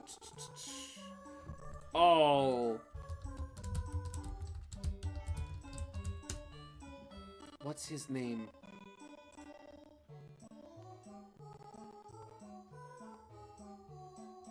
What's his name? Okay, Patu Brigham. Brigham? I don't know how it's spelled, but at P-O-T-O-O-B-R-I-G-H-A-M. He, absolutely phenomenal artist right there. And he draws, oftentimes, he'll draw like the more angular, nuts and bolts style design of Banjo and Kazooie, and it looks stellar. It looks fantastic because of the way he stylizes it, and he goes for the more cartoonish feel of it rather than making them very photorealistic looking. Those designs of Banjo and Kazooie are not bad. The game's art direction just mishandled them. No, it does look like Light Yagami. Yes, he does look like Death Note. Did you guys know that Takashi Obata, the creator behind Death Note, was actually behind the character design in Castlevania? Oh no. Oh no. Oh no. Do you know what that means? Do you know what that means? It all makes sense now. It makes too much sense. Wait. Computer, enhance the photo. Zoom and enhance. It all makes sense. It all makes sense. Right? Here we have Light Yagami from Death Note. Let me, how do I add a filter onto this?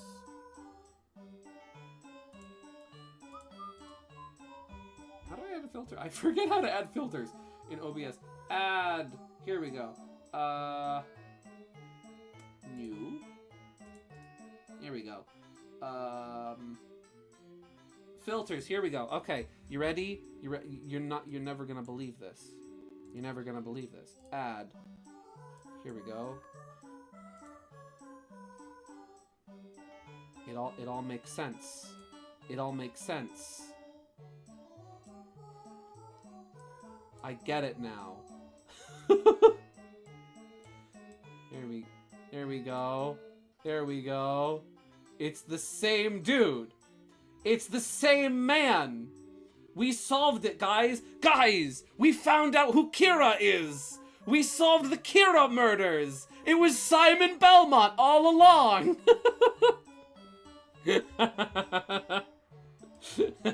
Oh no. We found out who Kira is. It was Simon Belmont the whole time. Everything correlates. He's going to take a wall chicken and eat it. Let's see.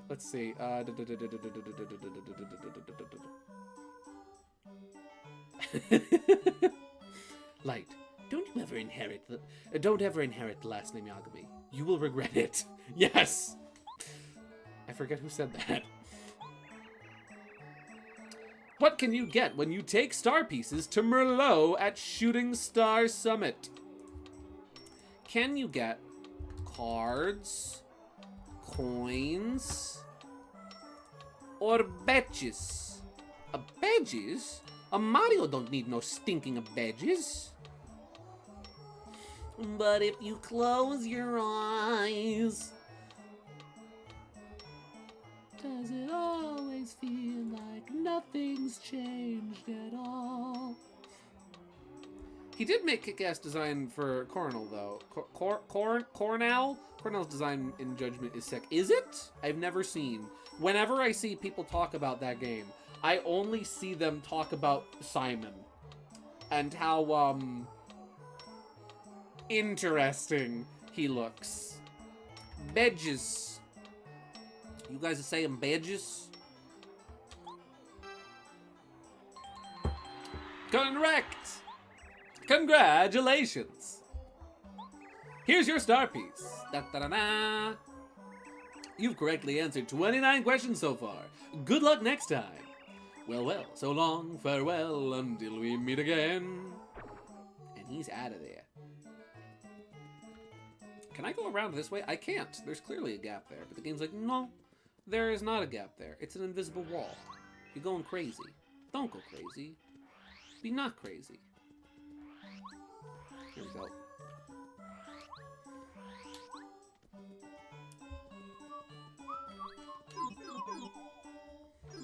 Let me send it to the fridge. You send it to the fridge, my guy. You put that on the fridge. You put that on the fridge. Fridge it. Oh! See, now this is a cool design. Look at this dude. He's a fake PNG, but he's freaking rad. Like, why couldn't we have gotten this kind of cool, this kind of sauce, right? Why couldn't we have channeled this sauce into Simon?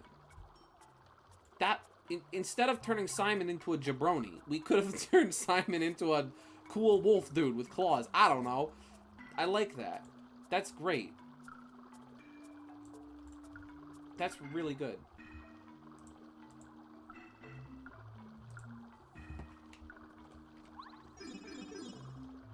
Where next? I like how Parakarry tries to follow you down the pipe, even though you are, you know, not in the same room anymore. Of course, I had to highlight the Wolferman. Of course. It was required. Contractually, indeed. I'm not biased. Psh, bias! Bias schmias. I don't believe in bias. That's a crazy concept. Bias isn't real. No.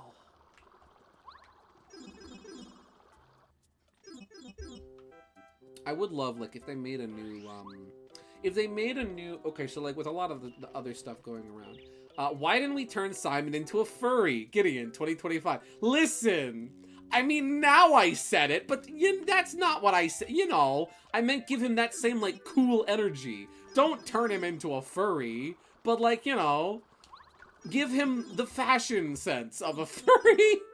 I don't know.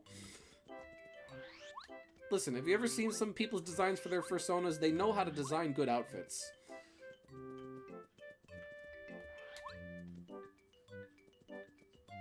I would hope that the people making, like, $3,000 wearable costume suits would be good at fashion.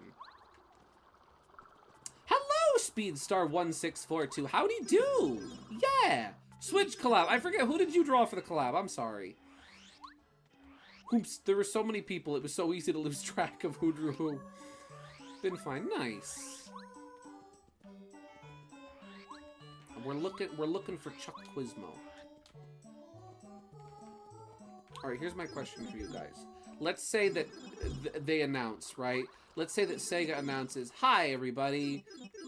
It's me, William M. Sega here. Hello.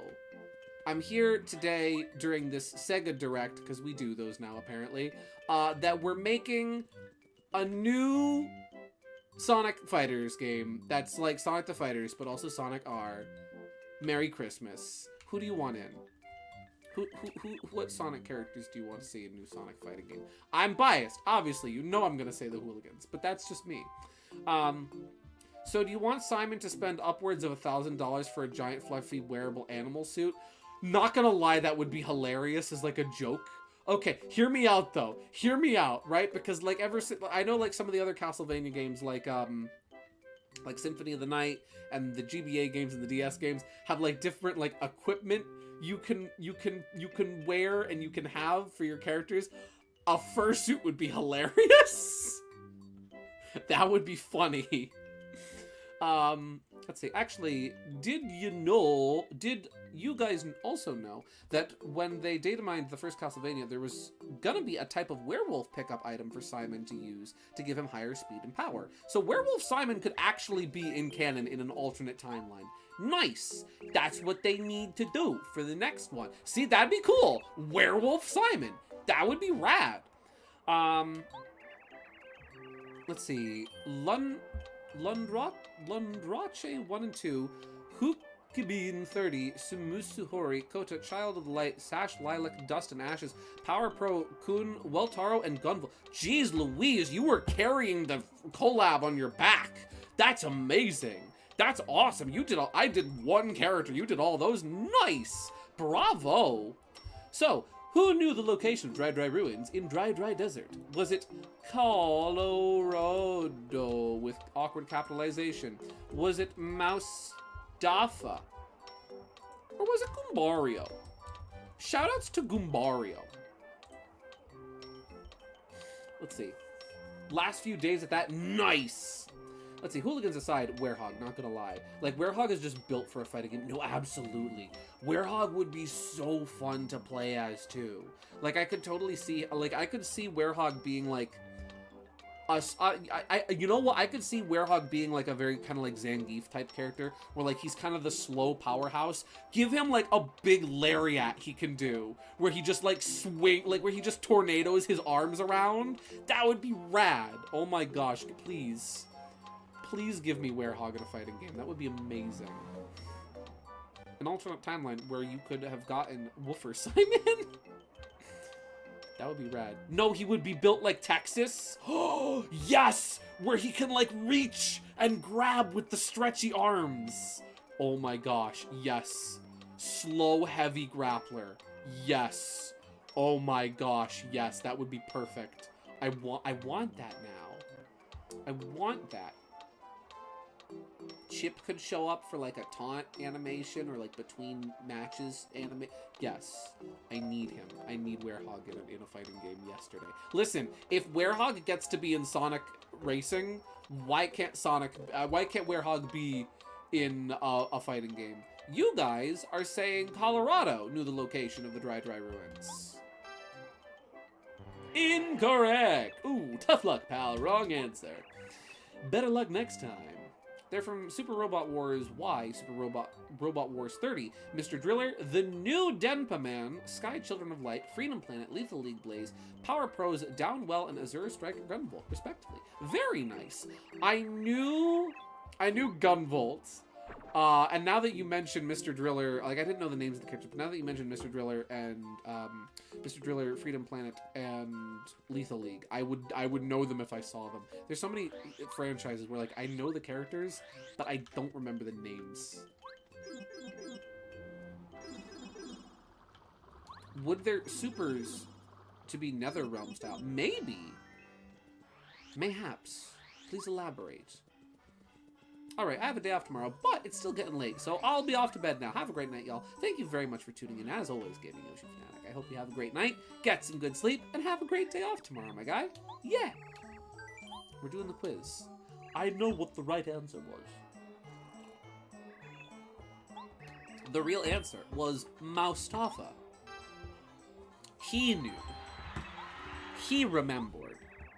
Here's the start piece.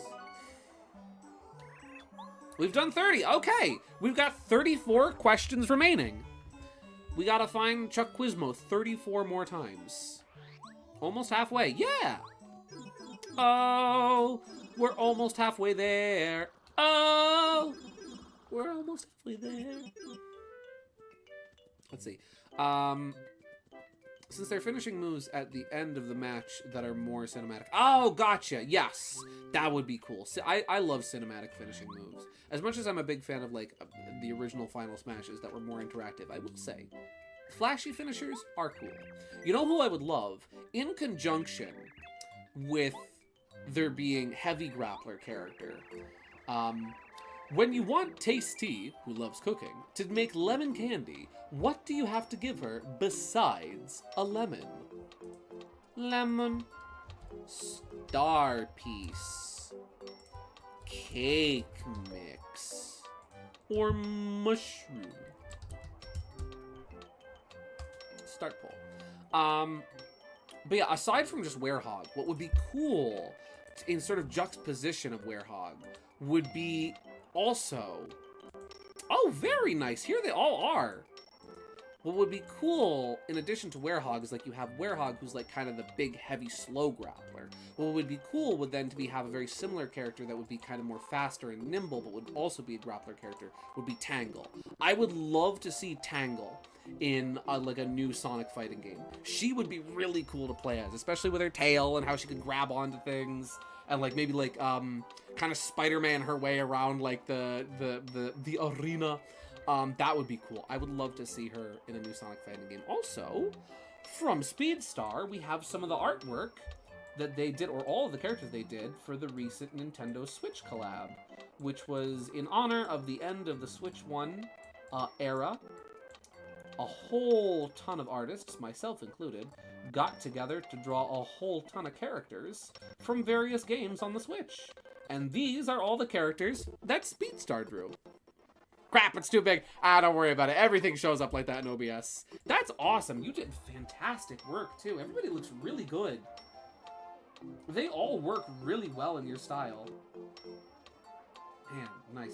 I always forget Mr. Driller is named Mr. Driller because I remember playing Dig Dug Digging Strike on DS, where that was Dig Dug's son, and I think Taizo Hori's son, right? Is that his name? Yeah. And I always forgot that his name was Mr. Driller. Really cool art. You know what? We're gonna zoom in on Mr. Driller because he is a fine lad. Look at this lad. He's a good lad. He gets to go over here. He's gonna go underground. There we go, where he likes to be. I wonder how you use cake mix to make candy. Cake pops. There was a collab. Why you don't tell me, Gideon? I'm sorry.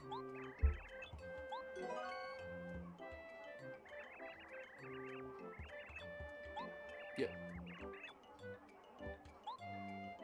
Cake pop is not a candy? I mean... Oh, I mean... What is candy? Okay, okay, why? Here's my question. Why isn't a cake pop candy? Please educate me. Please educate me on why cake pop no candy.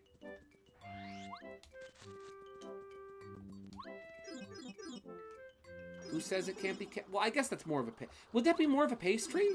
That's like saying chocolate covered strawberries is candy. I mean, no, that could be well, then what is it?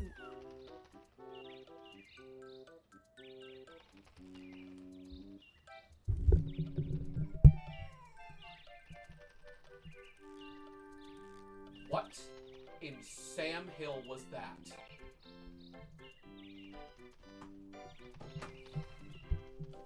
What in Sam Hill? Did you hear that? I did hear. Did any of you guys hear that horrible sound? That came like right from the side of the house. What the? You heard? Ouija heard it. You guys heard it. I heard it while I had headphones on. Like, part of me wants to go out there and see what it is, and part of me doesn't. I know. No, do not go out there. Ma, do not get eaten by a cryptid tonight, please. What the heck was that? Pizza the heck out of me.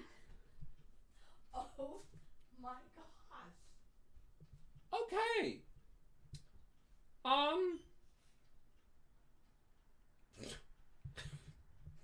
There's a creature outside my house. GSVProductions presents a Paper Mario. Feed the creature.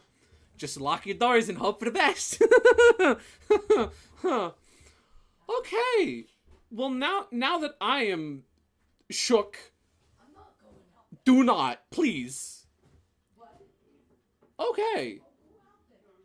I'm gonna have a sip of water now.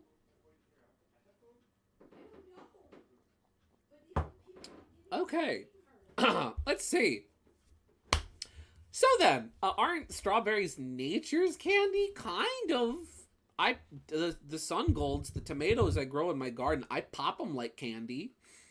Maybe look from one of your windows. Well, I am looking directly out of the window that I heard it from. You have to keep in mind, it is currently pitch black outside. I cannot see a thing. So, that's fine. That's fine. You know, I don't need to. It was probably a coyote. It's probably like a coyote or, why is my dad going outside? I don't know why my dad's going outside. It's fine. He'll be fine. Okay. Everyone's favorite quizmaster, Chuck Quizmo. Now that the entire stream has been derailed by the creature, I did not expect tonight to be a creature feature, featuring the creature. Who among the following live in the forever forest? The creature lives in the forever forest, apparently. Was it man, bear, pig? No. All right, who lives in forever forest? One moment, please. The game was muted for that. Oops.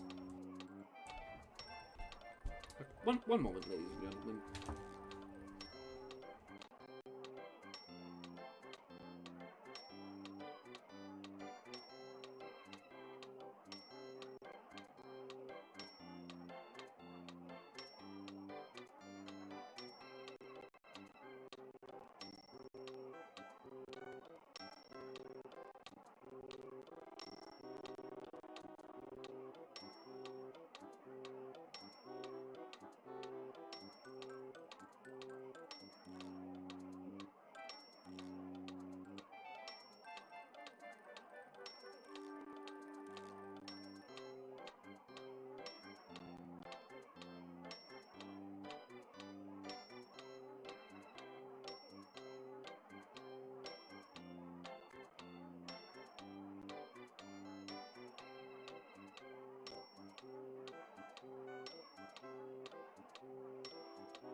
Alright, sorry about that, I'm back.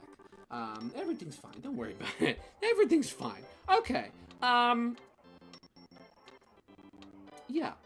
So let's see. Well, currently the poll is tied. Who among the following lives in the forever forest?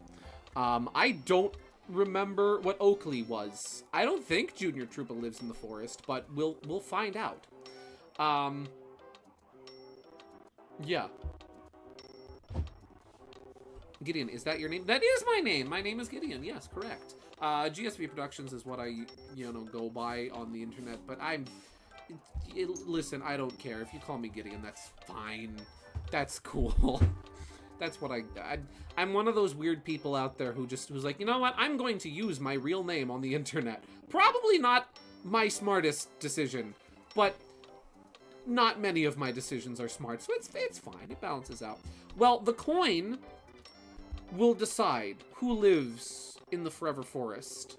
Zoroark, heads is Junior Troopa, tails is Oakley. Okay, Giddles. His name is actually Gridian. Heads. Oh, tough luck, pal. Wrong answer. You had a feeling it wasn't Junior Troopa. I'm fine with my real name. I'm Slavko, the Shy Guy. That's him. He's real. He's just a guy that loves adventure. It's funny because I've talked about this before, but it's funny because like every once in a while I've had people be like, oh wow, like they'll see me on Steam, right? Like I've played TF2 with people be like, oh wow, did you choose the name Gideon because of Gravity Falls or because of NCIS or other things like that? It's like, no, I chose Gideon because my name is Gideon. That's me. That's my name. It fits the rubber hose aesthetic with using your real name. It does. I'm very old-fashioned. In more ways than one. Where is Chuck Quizmo? Did he get eaten by the creature? I do apologize for probing the question. Oh, no, you're good. No worries. You are A-okay. You don't need to apologize. My name is actually Ouija. Yes, he's really Luigi. He's really Ouija. He's the real Ouija. He's real. That's Luigi. He's in chat right now. Kind of forgot Gideon from Gravity Falls. Nice. You forgot about little old me. I love him. He's so punchable. It's funny. I had a friend. I knew somebody who asked me one time. I met somebody. I made a friend, and when I first introduced myself to them, they're like, "Oh, Gideon, like from Gravity Falls." I'm like, I haven't watched that show, but okay. And then I started watching Gravity Falls specifically because I'm like, I need to learn who this Gideon character is. I need to get up to the point in the show where he is. I'm like, oh wait, this is actually just a really good show? I'm gonna watch this anyway. Yeah.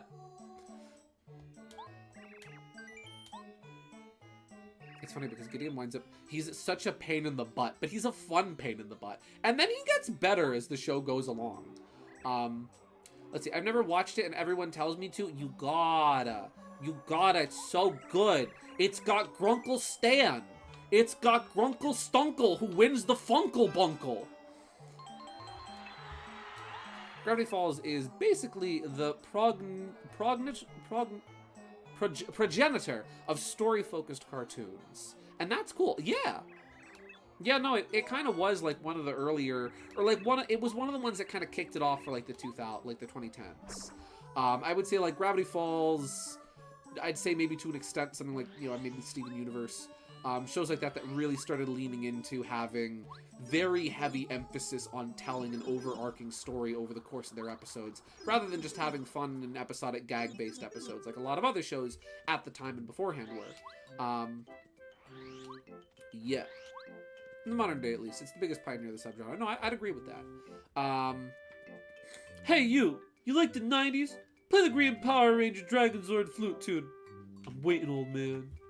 That's the thing. I didn't grow up with the 90s. I didn't grow up in the 90s, but I grew up with leftovers from the 90s, so I remember a lot of stuff from the 90s. It's funny. I remember, so because of my siblings, because my siblings were both 90s kids, right? I remember a lot of stuff from the 90s. But because my parents grew up in like the 70s and whatnot, there's a lot of stuff from then that I know, right? I had this customer at work the other day who asks me to help him pick out some begonias, right? I work in a garden center. And he's like, yeah, if you could just pick me, you know, one nice one of either. I'm like, okay, one red and one white? He's like, yeah. And so I just kind of jokingly quote the Billy Joel song, Italian, you know, scenes from an Italian restaurant. All right, a bottle of red and a bottle of white. And he just laughs and he's like, you're too young to know Billy Joel. So I just kind of jokingly respond back to him, well, hey, you know what they say, only the good die young. That happens to me all the time. My one coworker, the perennial lady who, keep in mind, she's in her early 60s, right? Like, she starts quoting the song American Pie, right? And I wound up, like, she's quoting the song American Pie, and I continue the quote, I continue the line, and she's like, oh, that's right, I forgot you know old music. I was born in 2007, but most of the toys from the 90s and early 2000s, Ouija, you were born in 2007. Oh, I feel old. I feel old. I was 7 years old. What are boos exactly? Oh, Chuck Quizmo coming out here with the big theological questions. Are they ghosts, thieves, or sheets? Gideon, I sent you something. Try not to giggle. Oh no. Oh no. I literally turned 18 this year. I told you. I know. Trust me, I'm well aware of that. But my 2000 kid brain cannot comprehend this.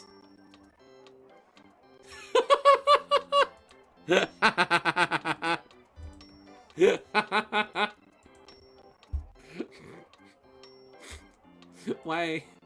Why? Why? Excuse me. You failed. I did. I failed. I would be horrible in a try not to laugh challenge. Why does he have SpongeBob mouth? Why is he like that? Why does he have SpongeBob mouth? That's really good. That's really good. I look at that and all I hear is, I'm SpongeBob. That's good. That gets to stay. That gets to stay by his purpose, Wario.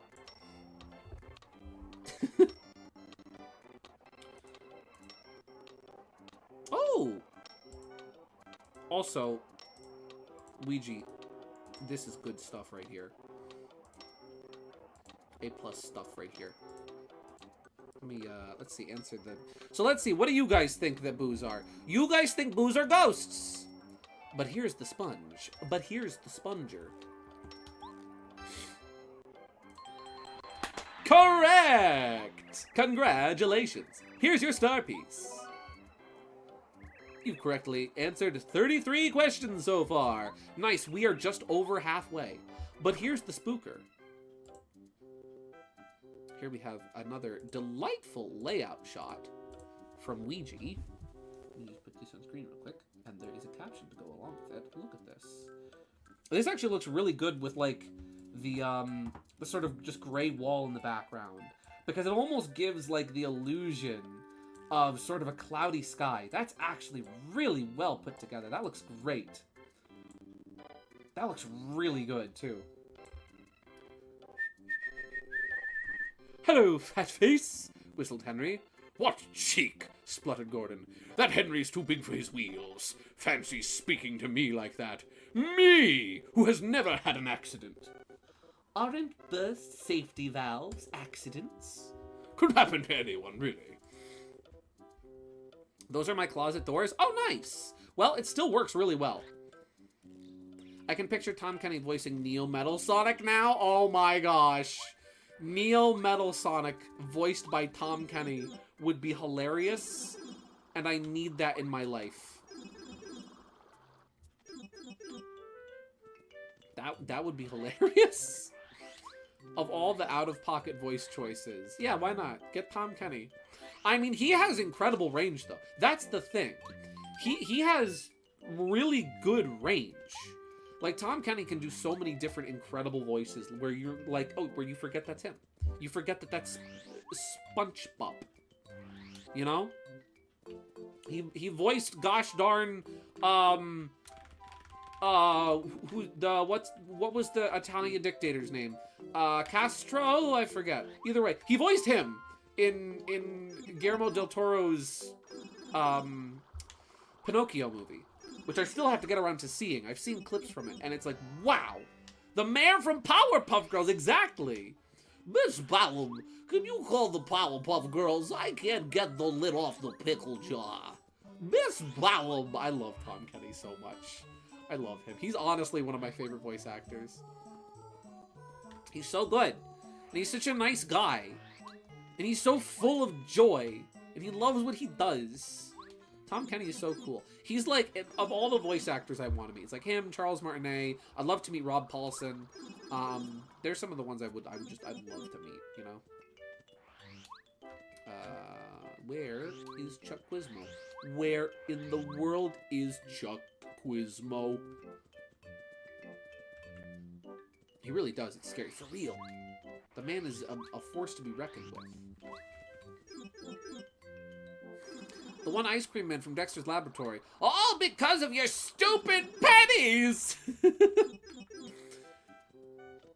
He plays the the postman version of the Joker from that one Justice Friends episode. He also did the Penguin. Oh yeah, he also did do the Penguin. And then he also did the Penguin, Gunther. but also the Ice King. Sorry, I was adjusting my chair. Question. What appears when you hit the Wacka living on Mount Rugged? Heart. Mushroom. Or a bump. What happens when you Wacka the Wacka?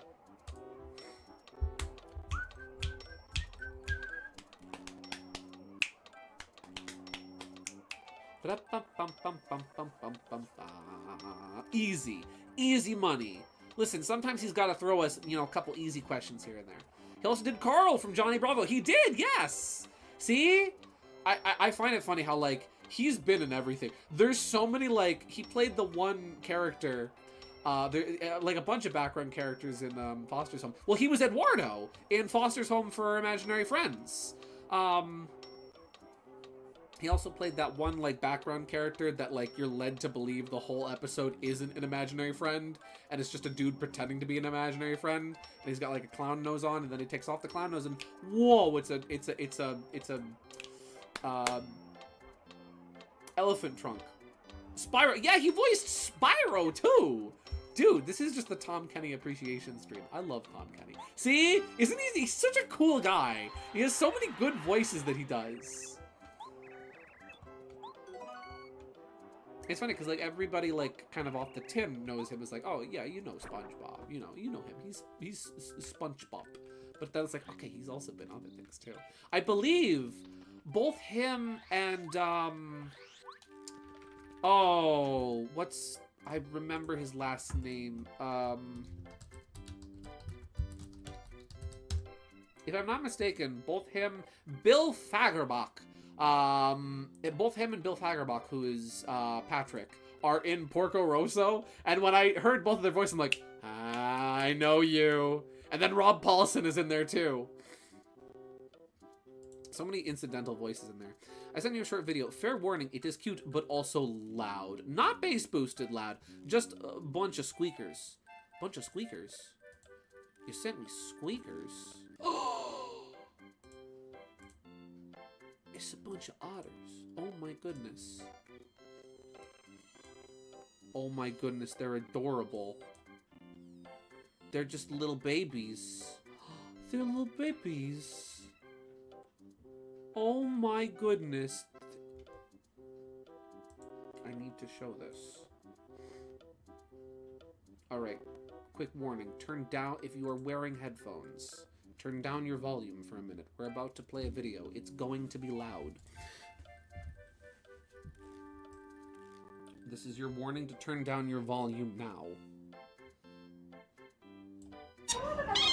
Look at them. Look at they. Otters. Little babies. I can turn down the volume in here. There we go. Look at they. Look at these little babies. Little water dogs. Little water weasels. Look at them! I can't. I can't. I have lost the ability to can. The creatures. The babies. Maybe that's what was outside my window. Maybe that's the creature from the creature feature. Featuring the creature. The squeakers. Whenever you see a child in like an online game, like a shooter or something, and you call them a squeaker, that's who they are. That's who they really are. That's what the squeakers really are. Little sea puppies. Little otters. Little babies. If only he voiced a Mario character. Just you wait. Mario Movie 2. Mario Movie 2. Tom Kenny is gonna be in Mario Movie 2. I'm calling it now. He could, you know what? Tom Kenny Fawful would act, you know what? That could work. Give me Tom Kenny Fawful, please. That would be really, Tom Kenny as Wario. Thing is, he could do it.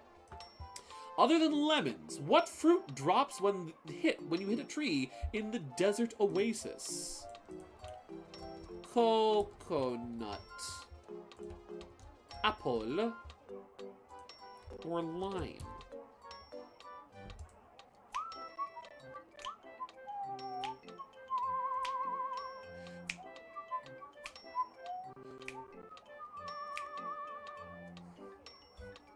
What do we got?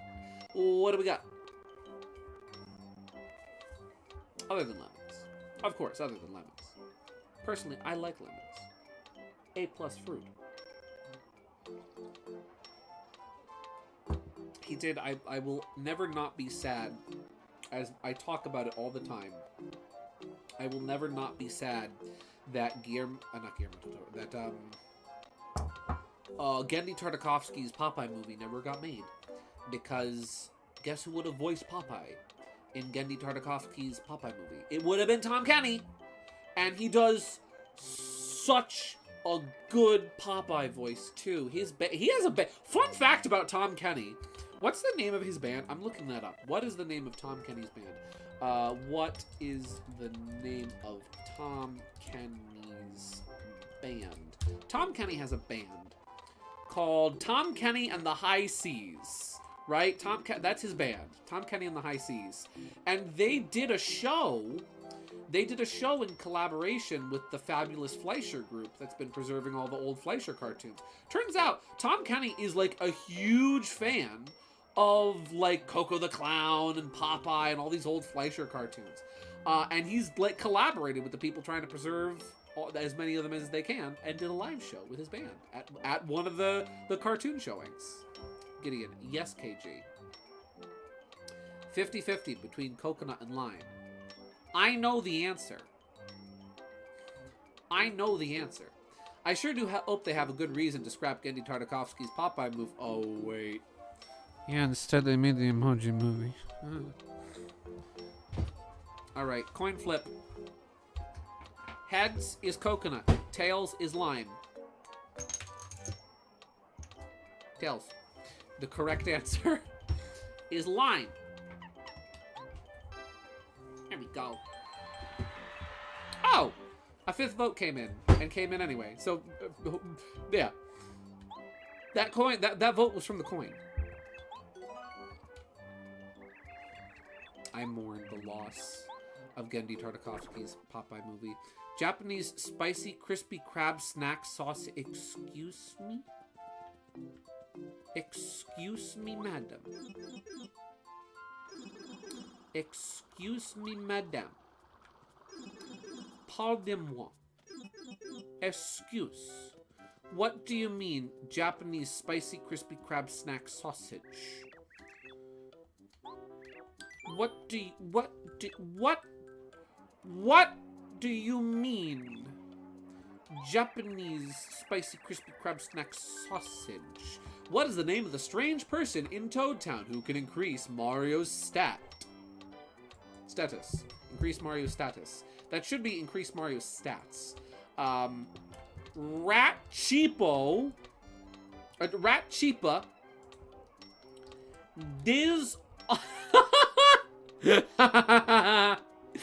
Dishonest, or Chet Rippo. I really like Dishonest. That's a really good name. You literally subscribe to Ordinary Sausage. It's the new sausages. Did he make that? I watched him make a chocolate pickle. Yeah, I watched a video of him making a chocolate pickle and instantly regretting it. Speaking of sausages, Japan's Kurobuta sausages pack so much umami savoriness, and they're so peak. Ooh, I'll have to try one of those sometime if I can ever, if I ever find a place that has them. Yes. Oh no. Dishonest sounds like an Ace Attorney name. Yes, I would like to call to the stand Dishonest. Chet Rippo, correct.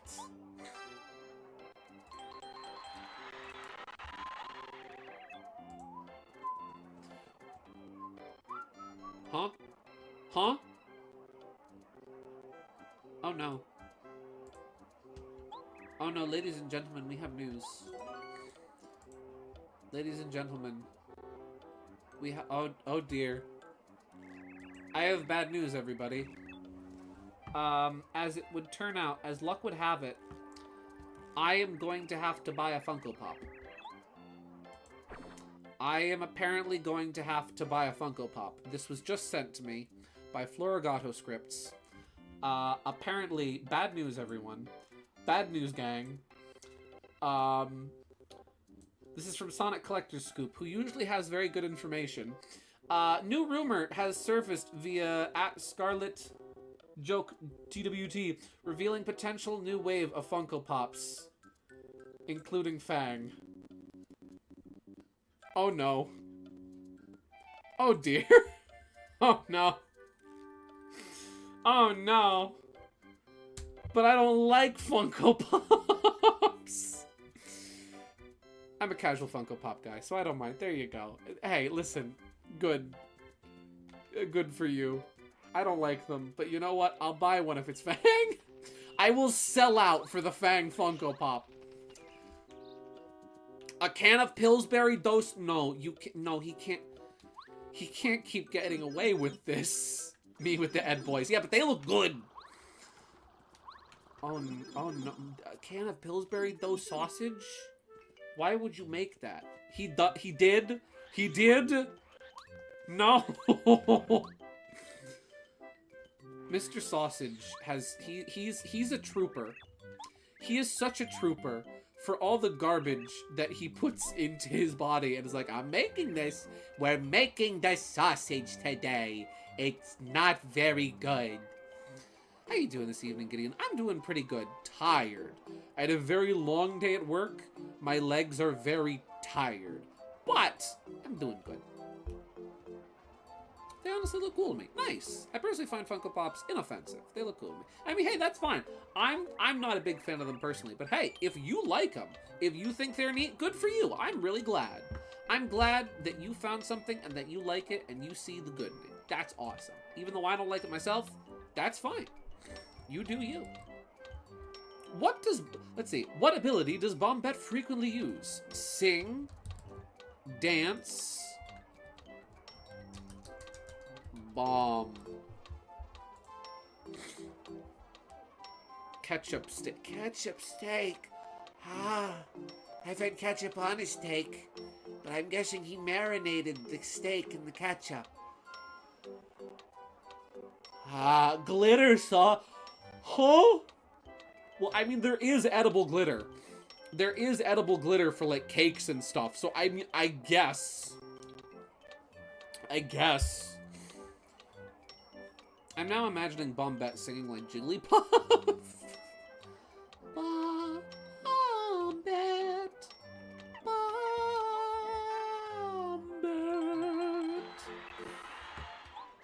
Congratulations. Here's your star piece. There we go. I've currently answered 37 questions so far. Good luck next time. Well, so long, farewell, until we meet again. There we go. We're doing good. We are making progress. We are chucking some Quizmos. Gideon, you don't understand. He tried making Gusher's steak and Jolly But why? But why? Who put him up to that? Who put Mr. Ordinary Sausage up to Jolly Rancher and Gusher Steak? That's just gross. That's just a waste of a good steak. I mourn the steak. I mourn the loss of its innocence at the hands of Mr. Ordinary Sausage. Let's get to the questions. Question. What does Gourmet Guy like? What does he like? Oreo omelet? Excuse me? What do you mean Oreo omelet? Cake. Shrooms. Or Cooper. Does Gourmet Guy like Cooper? Guys, what do you think Gourmet Guy likes? Do you think he likes cake, mushrooms, or Cooper? Does he like Cooper? I mean, Cooper's a pretty cool guy. Who doesn't like Cooper? Everybody likes Cooper. All my homies like Cooper. Has anyone else seen the Fruity Pebbles coated stick? Why? Don't make me look that up, Weege. Oh no, she gonna do it. She gonna do it. I am so glad that one of you said Cooper. What do you mean, Fruity Pebbles steak? Why? Gee, Fred, you know what would go really good with my steak? Bonnie, if you get near my Fruity Pebbles with that steak, I'm gonna be upset. But hey, Fred, you should. I think your Fruity Pebbles would go really good on my steak, Fred. Bonnie, we talked about this last time. The steak and breakfast cereals don't go together. Now stay away from my Fruity Pebbles, Bon. Why? Why? Why is that real? I don't like that that's real. I don't know how I feel about living in a universe, about living in the same universe as Fruity Pebble steak.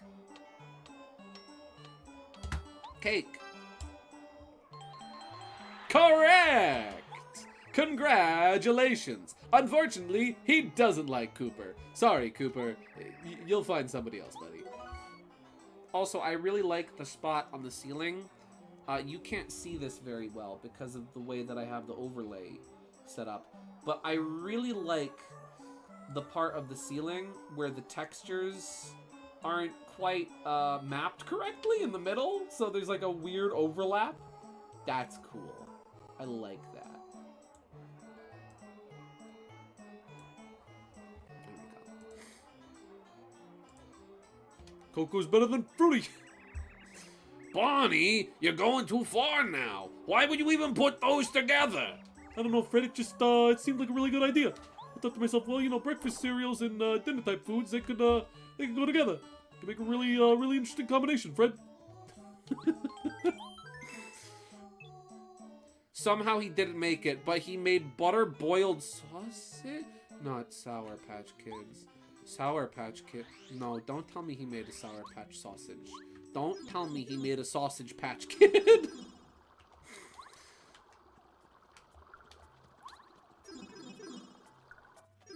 Oh no. Oh no.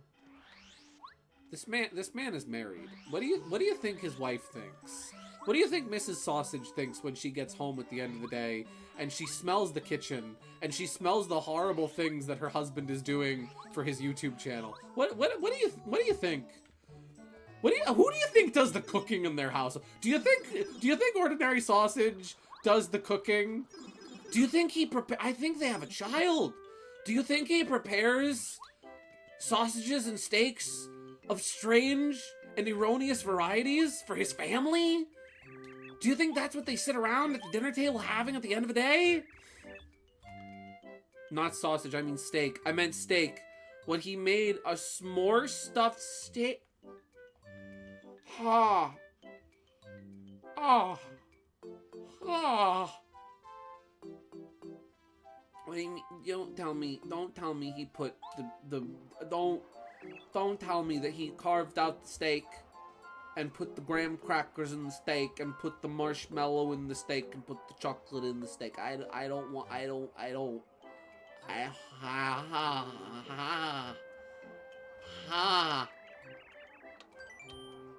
Who was the second companion to join your team? Bumbit. Cooper. Heracary. Hoopst. KJ, you made me break my monitor. Thanks a lot. I'll be seeing you in court. I mean, that's on you, Ouija. That's on you. That's like saying I got rage baited and I punched my screen.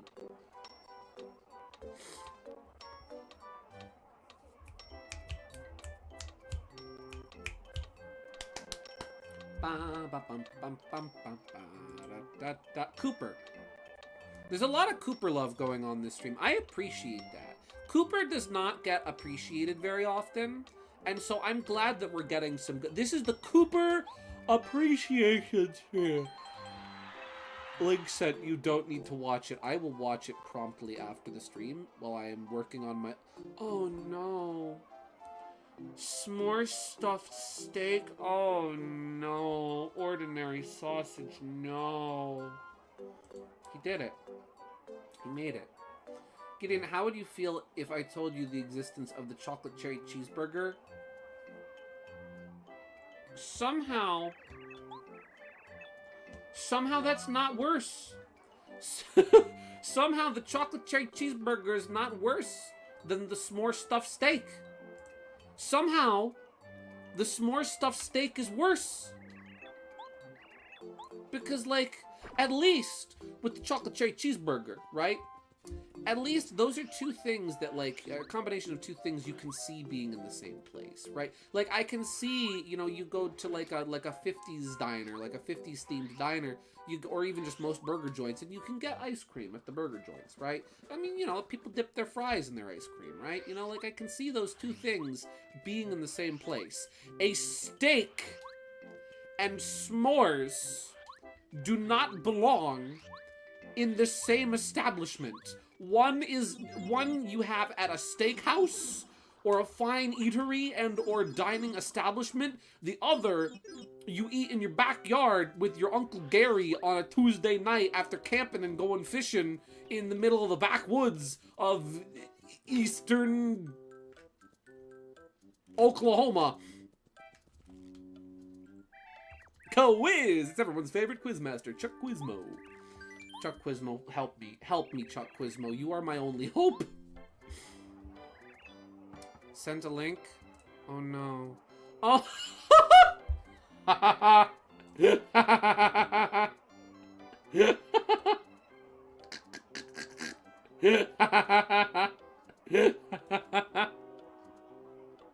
Oh. Wait a second. Hold the phone. Hold the phone. Put the phone in your hand. Hold on to it for a second there. I check my DMs. I check my Discord. Fire Alpaca is frozen. I'm trying to copy a screenshot. I check Discord, and I'm greeted by something. I'm greeted by something rather, illustrious. Remarkable, even. Something truly worth beholding. I check my Discord DMs, and I'm greeted by the following image. From Ordinary Sausage.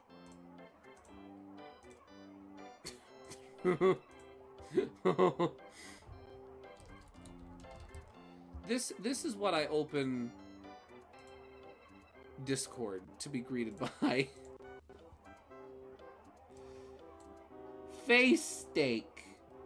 Oh, the steak is happy to see you. It's really glad to be here. Good. That's good. That's really cool. That's beautiful. I've seen people make, like, face eggs. Where, like, they take, like... No. I've seen people make, like, face hamburger. Where they make, like, the hamburger into a smiley face. And then they crack eggs into the eyes. And, like, stuff the mouth with tater tots. And when it's done cooking, it looks like... It looks like it's a cry for help.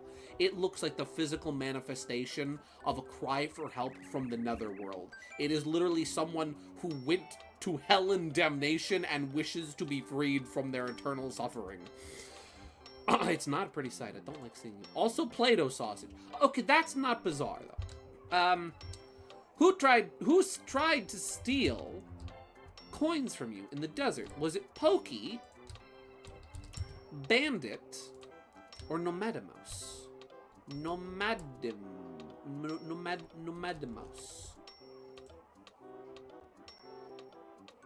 See, Play-Doh sausage is less weird because technically Play-Doh is edible. Fun fact about Play-Doh, right? Fun fact about Play-Doh. Any container of Play-Doh that you may find, if you are in a house with like a 5-year-old, right, and they have Play-Doh, go find the Play-Doh container. The Play-Doh container will have nutritional facts on the back. They have to put nutritional facts on the back of the Play-Doh because it's literally just dough. It's literally just an edible dough. It's non-toxic, it's edible, it has nutritional facts. You can eat it. You can eat the Play-Doh. That's why they make all those Play-Doh, like, fake food kits. Like, oh, make a Play-Doh burger. Make a Play-Doh cake. It's like, that way if the kids accidentally wind up really eating it instead of just playing with it, they'll be okay. It couldn't be the guy whose name is literally Bandit. No. No. Why would a bandit steal things? Meat cookie? What do you mean? That's just a tiny meatloaf. That's just a little meatloaf. That's just a burger patty. No, a meat cookie's just a burger patty. That's just a burger patty. You just put that on a bun, and with some lettuce and tomato and a little ketchup, maybe some mustard, some pickle, and maybe some onion if you feel so inclined. That's just a burger patty.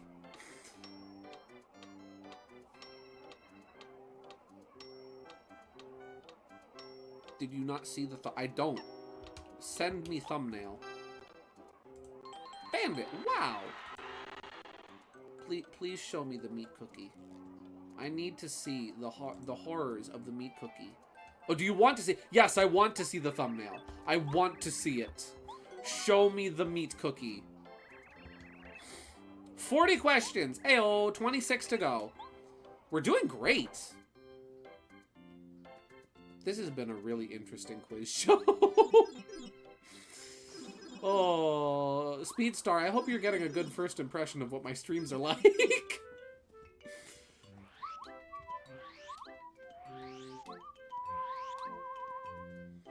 Let's see, is he here? He is not here.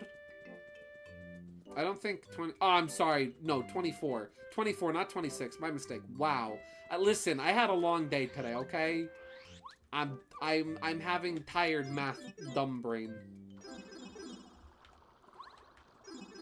Sent. Oh no. Oh no. Oh no.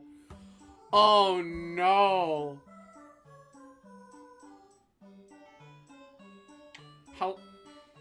How long is this video?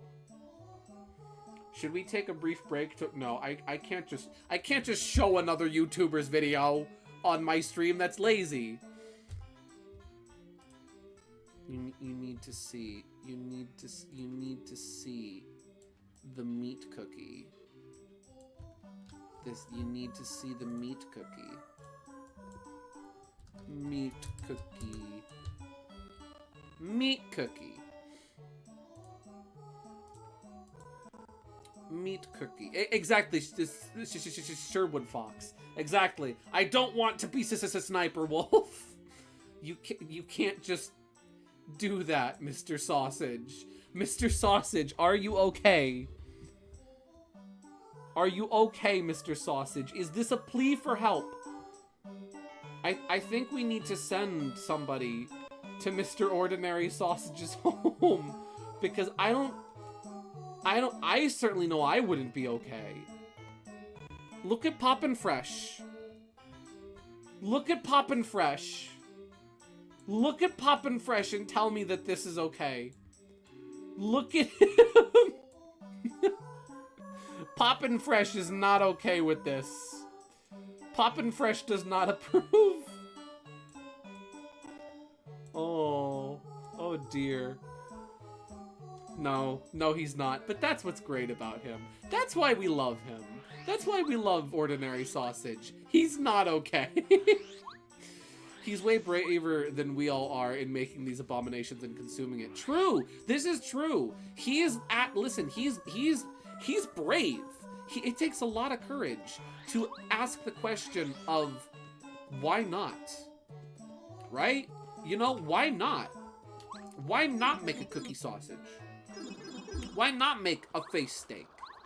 He is fine. These are all things that, like, we rely on a little thing called common sense to not do, because we've all been so subdued and pressured into the norms of society and to being quote-unquote normal people, right? They're always telling us to be normal and to conform to society's expectations, right? And they don't want us to try these things. They don't want us to try the new things. And then you have Mr. Sausage out here, You Mr. Sausage out here being braver than us all, to defy society's confines, the shackles that bind us by the norms of our peers, and trying to make a cookie sausage.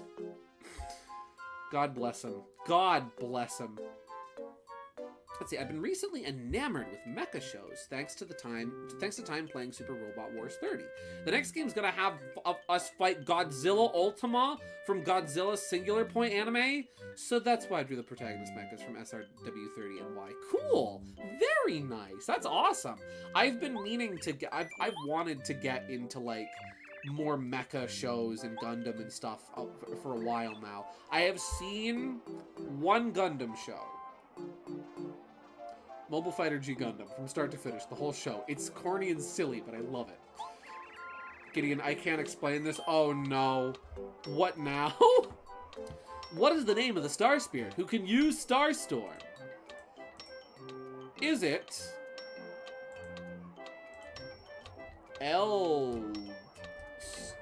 Eldstar, Muscular. That's not the M key. Muscular. Or Scholar.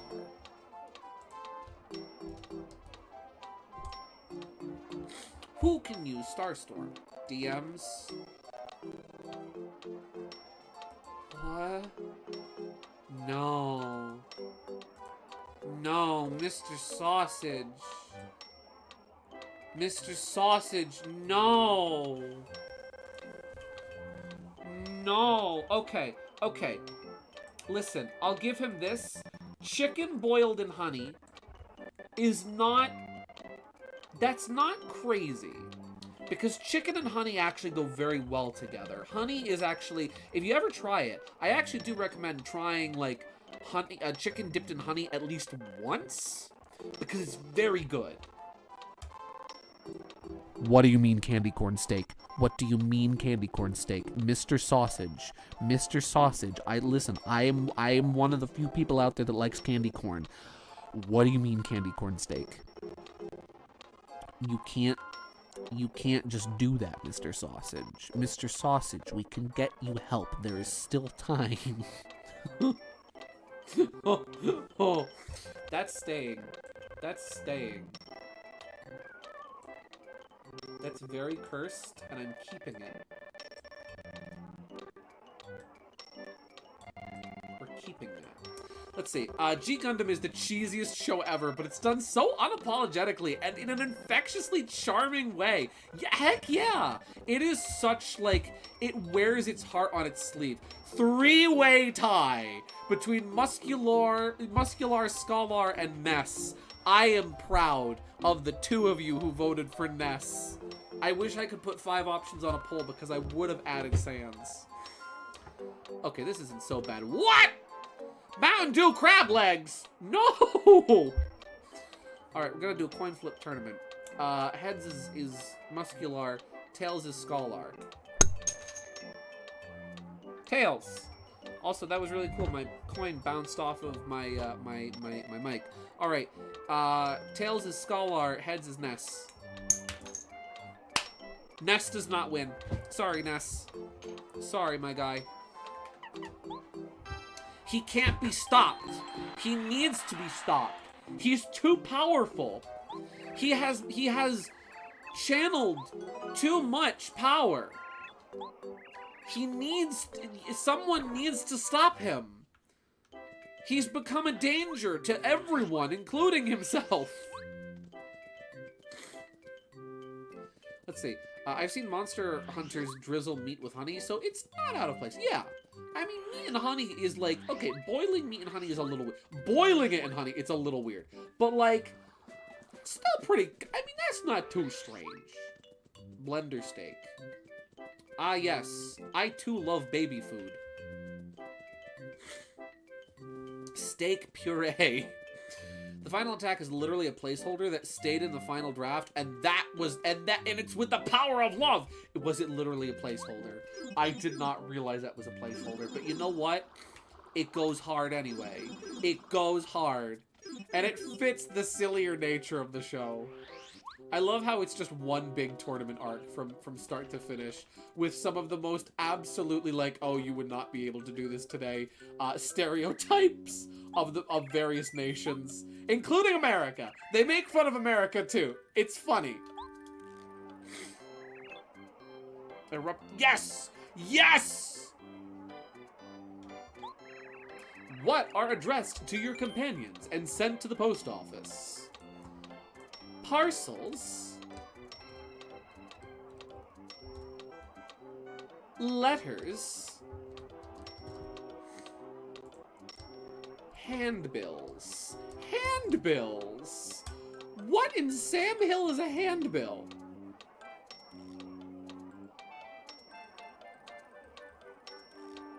Oh no, the title. What's the title, KG? What's the title? What's the title? Hit me with it. Give me. I need to know. I need to know. I need to know. Court invoices. Yeah, that's what Bruce is getting from Bombette. Letters. Bada bing! Correct! Woo! Sent? Oh no. I'm ready. I'm not ready. I say I'm ready. No.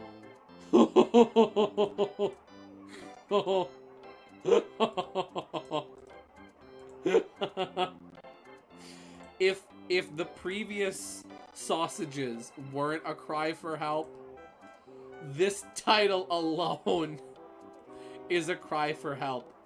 You win. Cat food sausages.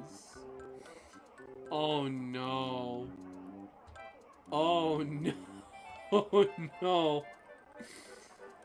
Oh no. Here's the thing though. Is it dry cat food or wet cat food?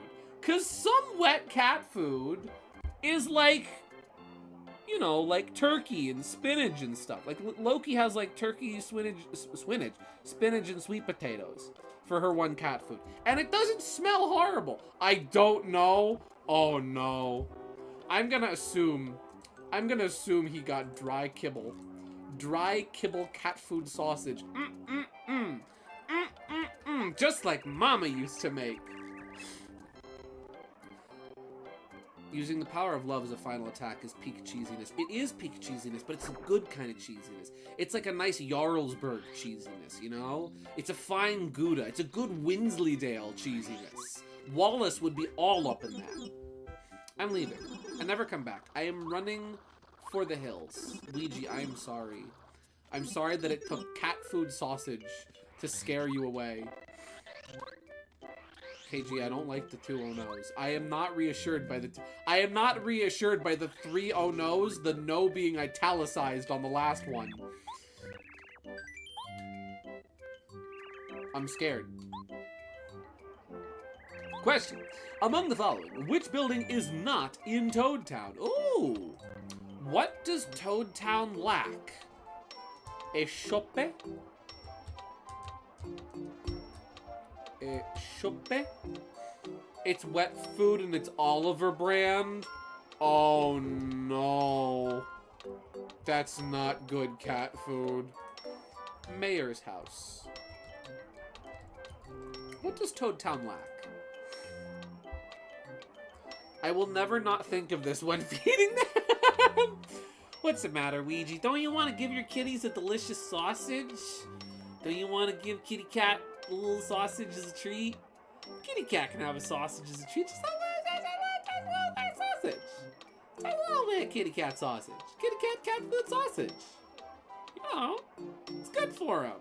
It's full of fiber and minerals and antioxidants and sausagey goodness. Mayor's house. End poll. Correct! Congratulations! Here's your star piece. 43 down. 43 down. 21 to go? Yeah, 21 to go. We're doing good. You guys are doing good on the polls. You guys are doing good with the answers. You're getting, like, pretty much all of them right. Good job. You guys remember Paper Mario? Very good. Very good, yes.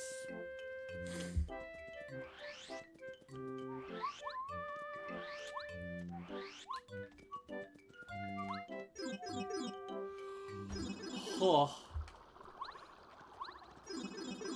I still want to know what the creature was. Also, the fact that the Nether Gundam is literally a windmill and the horse pilot's a horse gun. Oh my gosh, I forgot about the horse!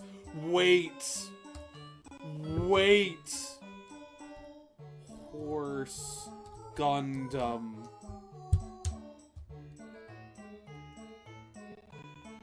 I forgot about the Horse Gundam.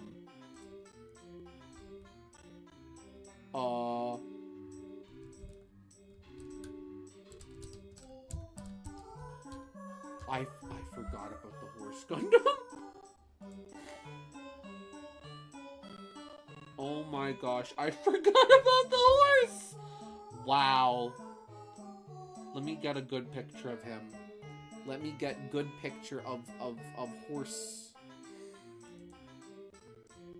This is a real Gundam, and it's cool, and it's piloted by horse.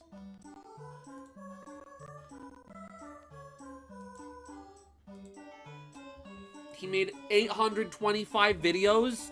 Jeez Louise, Mr. Sausage. He's on the grind. He's grinding up that sausage and grinding out those videos. Horse. Horse Gundam. This is like so close to being a Zoid. Horse Gundam. Okay, so for context, in Mobile Fighter G Gundam, right?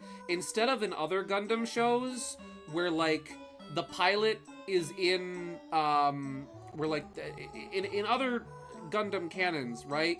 You'll have it be that they're just like regular like mech suits. Like there's a cockpit, you sit in the chair, you sit in the seat. It's great. Instead, for Mobile Fighter G Gundam, they're like, no. When a Gundam pilot gets into their Gundam, right? Instead of sitting in a cockpit in a chair where they operate the robot, they get into like another space where they're put in like an elastic suit, a skin-tight elastic suit, which tracks their movement like they're in VR, like they have a VR haptic suit or whatever those are. And so at the end of the show, you have stuff like this where, yeah, we're just on the horse. Oh yeah, also, and also there's like anime, like, well obviously it's anime, but like magical girl style transformation sequences whenever you see a character get into their Gundam control suit. And yes, the horse has one of these scenes too. Why? Because G Gundam, that's why. This show is great. This show is very, very silly, and I love it. I really need to go back and rewatch it sometime soon because it's peak. It's very good. They're mocap Gundams, but yeah, basically they are basically motion capture, pretty much, cause it's cool. Exactly. Looks like Unimon from Digimon. It kind of does. Unicorn. You're a horse rider? That's like you're a wizard, Harry. G Gundam is great. It's there's an episode where the American guy, Chibbity Crockett, his name is Chibbity Crockett, and he has pink hair, and his Gundam is a big old football player, and he challenges the main character, Domon Kashu, to fight him in a football stadium in America. What kind of book did Gourmet Guy drop? Think real hard on this one. Gardening, cooking, fishing. right? There's a scene, and then there's another part in the show where, like, okay, where Chibbity Crockett gets, like, brainwashed, and he's being mind controlled by these evil dudes that are trying to, like, rig the Gundam fights, and the main female character, Rain, literally snaps out the American representative out of his mind control state by singing America the Beautiful and reminding him of how much he loves his country.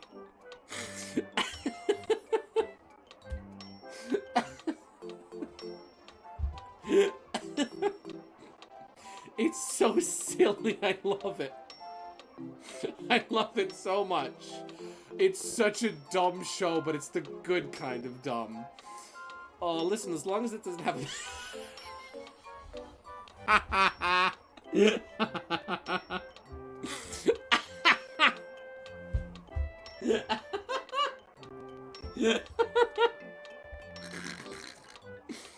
I'm gonna sneeze. Oh.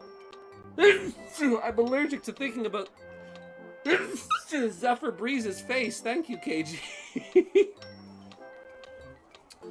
Oh. Cooking. Also, hello, Kaaaa-wiiiizzz. Welcome to the stream. Let's see. A book of his track and field secrets. He is the fastest in the land. Oh, golly. I think I'm allergic to the creature. From the creature feature, featuring the creature. You shouldn't break now. It's too late. It's too late.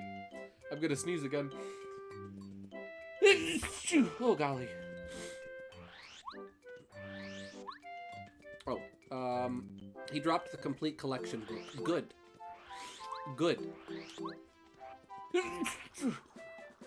Excuse me. Wow. G Gundam broke me.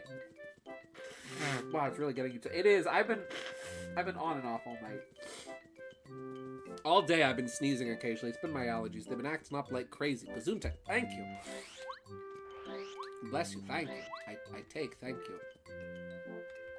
I once broke a friend of mine. I was like helping out with like this like thing at church when I was a teenager. Where like we were doing like some like cleaning and maintenance and yard work around like the area of the church, right? And we were walking through the foyer, and my one friend sneezes, right? And so I look at her, and I go, "Bless your face," and she just, that broke her. Saying "bless your face," she just like was like, "That's the funniest thing I think I've ever heard." Let's see. Outside of the Build subseries, G Gundam and Witch from Mercury are the only most notable light-hearted Gundam shows. Yeah, I know the rest of them are all like very kind of like grim in nature. A child dies on screen in the first show, I think. Teeter was showing me that recently. Question: who am I? I have currently forgotten my identity. I woke up here. I don't know who I am. Please, help. Is he Sir Quizby, IQ Testa, Chuck Quizmo? Who is Chuck Quizmo? Guys, I don't know who Chuck Quizmo is.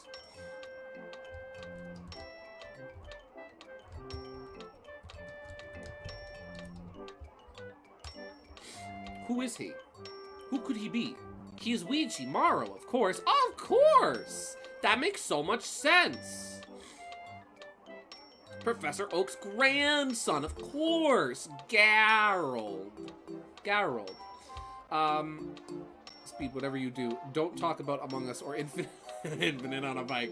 Gideon loses it from either of those. Amogus. Tenna mention. That's right. Mr. Antenna's TV time. I am currently up to his boss fight. I haven't beaten him yet. But I love him.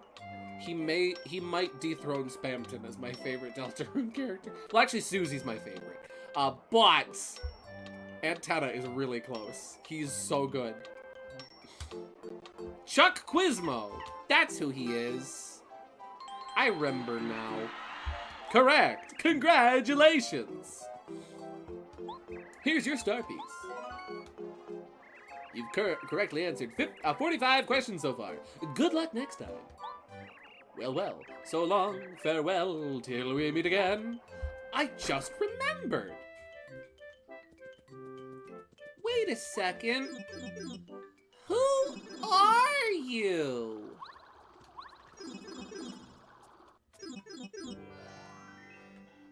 I wonder what the Yuan Kazoo kid is doing now. I think he did a thing. He was like, hey guys, it's me, the Yuan Kazoo kid. I have like 50 sealed tapes of Yuan Kazoo. Who wants one? I'll autograph them. No, he's not Chadtronic. He looks like he could have been, but he's not. Oh, that was a message from Luigi. Double O has a really funny character in Patrick Colasauer, and he's a minor character that isn't given plot armor, and unlike most characters with plot armor, he's beloved, since he's a minor role character instead. Ayo, nice. Also, Jason's birthday today. Yeah, I talked about that earlier, I think.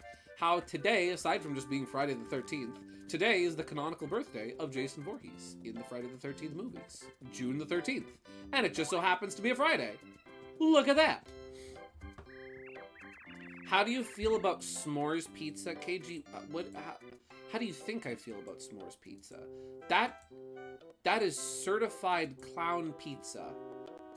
That is a clown pizza if I've ever heard of one. That's a clown pizza.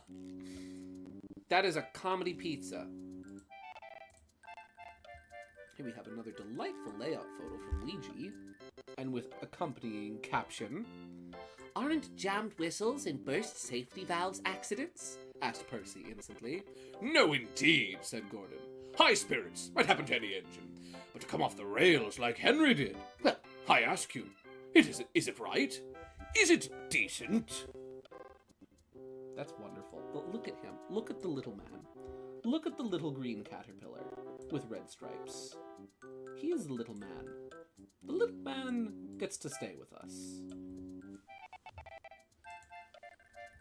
Let's see.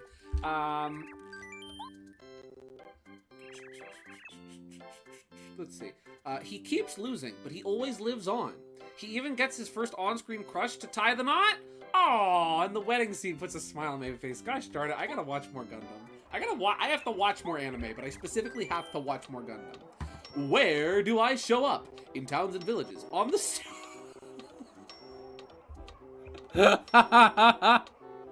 in the jail. In the jail.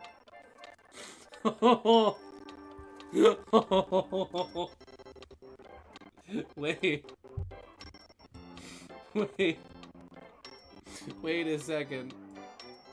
Hold the phone. Wait.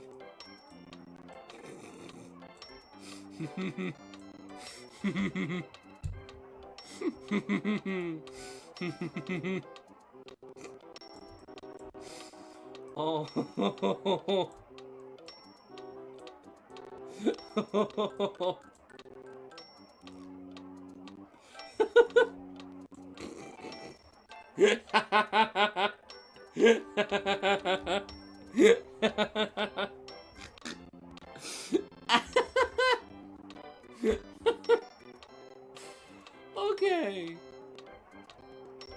Okay. Let's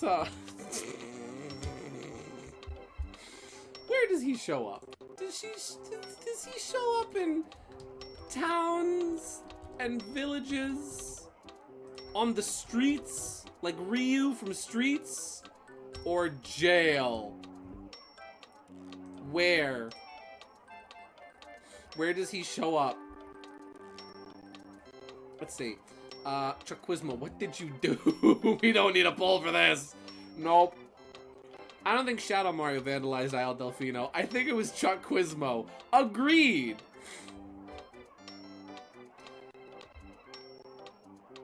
Oh my goodness. My goodness.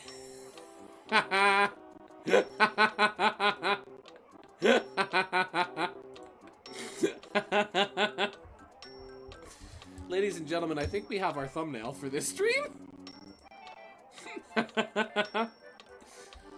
Oh! Okay.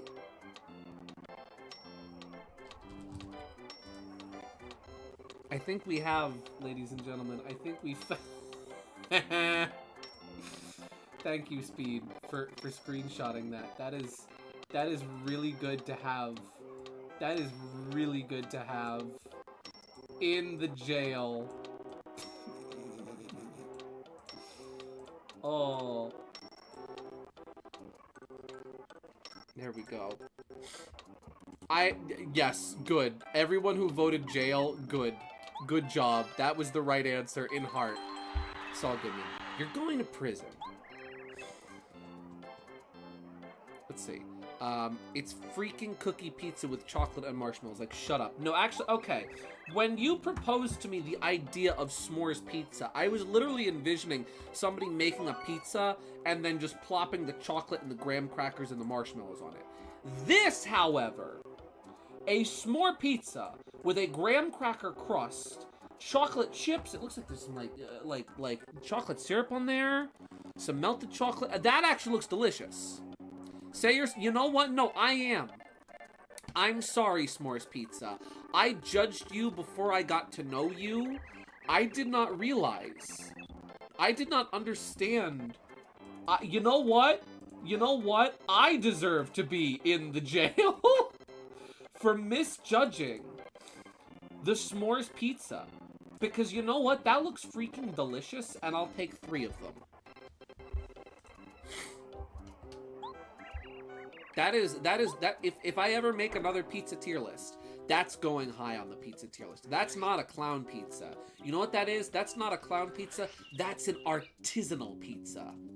That pizza is art. It's performance art.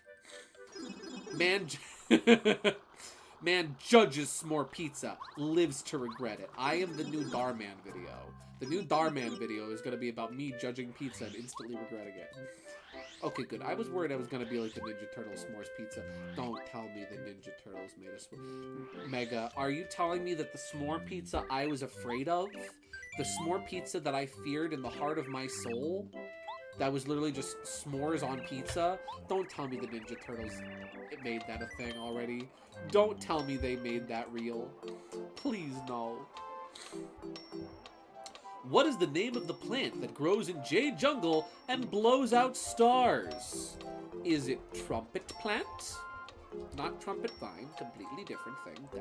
That's a perennial. Hurt plant.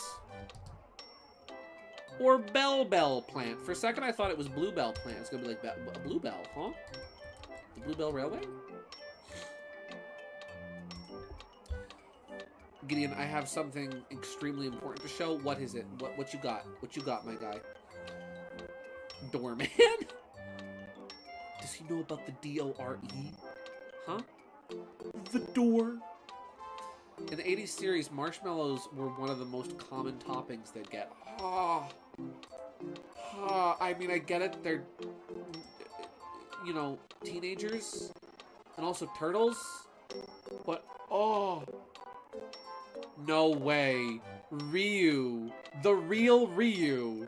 Red Ryu from Streets. That's amazing. That's amazing. I'm gonna have to watch that later. Thank you.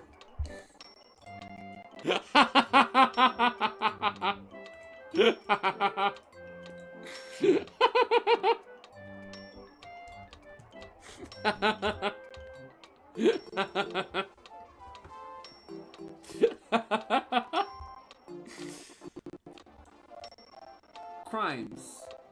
Larceny.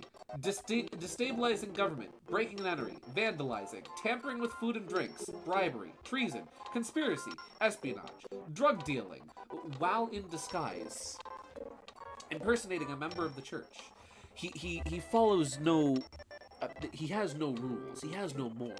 This man lacks a soul. He doesn't follow any code of conduct. Clown pizza. That's certified clown pizza what the Ninja Turtles eat. You guys are saying trumpet plant. You guys are right! Heyo! His game show, on the other hand, surprisingly on the up and up. Well, that's usually the thing, right? Is criminals will usually keep their business squeaky clean so that you don't expect them. They're the least to be suspected because they're so, you know, prestigious and clean cut and by the books. Except when they're off the books. Let's see. You reminded me of the funny official dub VA doing the meme for real. That's amazing. That reminds me of the Hotel Mario voice actor for Mario and Luigi going back and redubbing the intro cutscene years later and going wildly off script. No, you don't understand. I found a clown pizza. Did you find an actual clown pizza? Has the real clown pizza? I've been talking about clown pizza for like 2 years now. Has the real clown pizza been identified? Will the real clown pizza please stand up? I joined the pizza. I joined the pizza and I hear clown stream tonight. Hi, Teeter. Welcome to the clown stream. What color was the leader of Yoshi Village? It's a bit racist of a question, but okay. Blue. Green. Pink.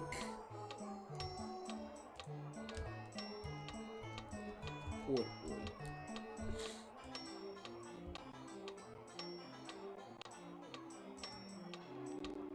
How goes the quiz? The quiz goes good. I think we're up to quiz number 50 now? We're doing good. We're making progress steadily. No.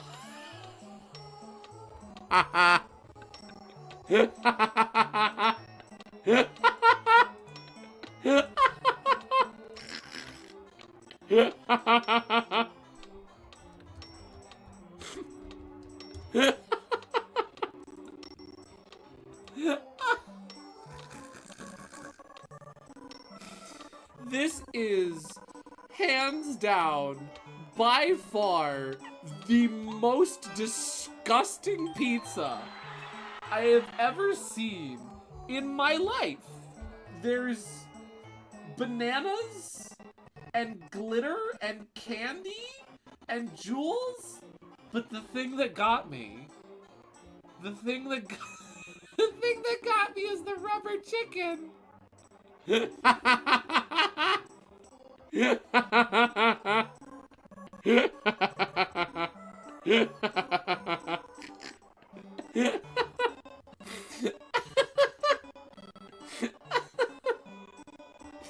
It's beautiful. I love it. That is clown pizza. That is a real clown pizza. And you know what? It did its job. It made me laugh. I laughed at clown pizza. That is beautiful. Wow. Is that a dollar bill? Wait, does it have a dollar bill? Wait, no. Is there a George on here? Where's the George? Where's Georgie? I don't see a George on here. I see banana peels and bananas. I would believe there being a dollar bill on here. I can't believe it. It's amazing. It's everything you could ever want. It's everything you could ever need. And it's here right in front of you. This is where you want to be, on the top right.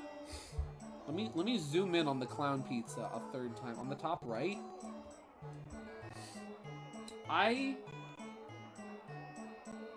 don't, if you see it,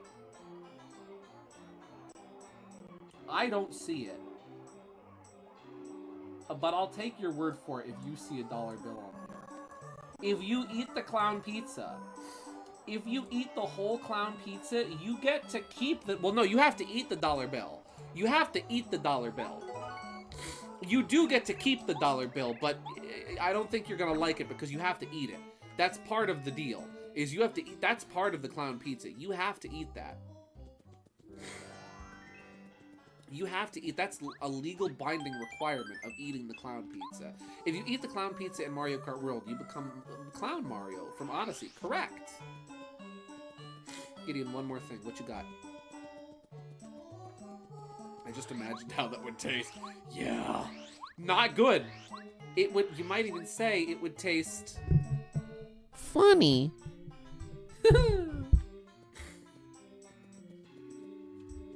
gagging right now.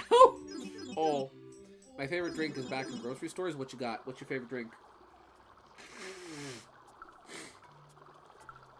I got the pizza related thing to share. What you got?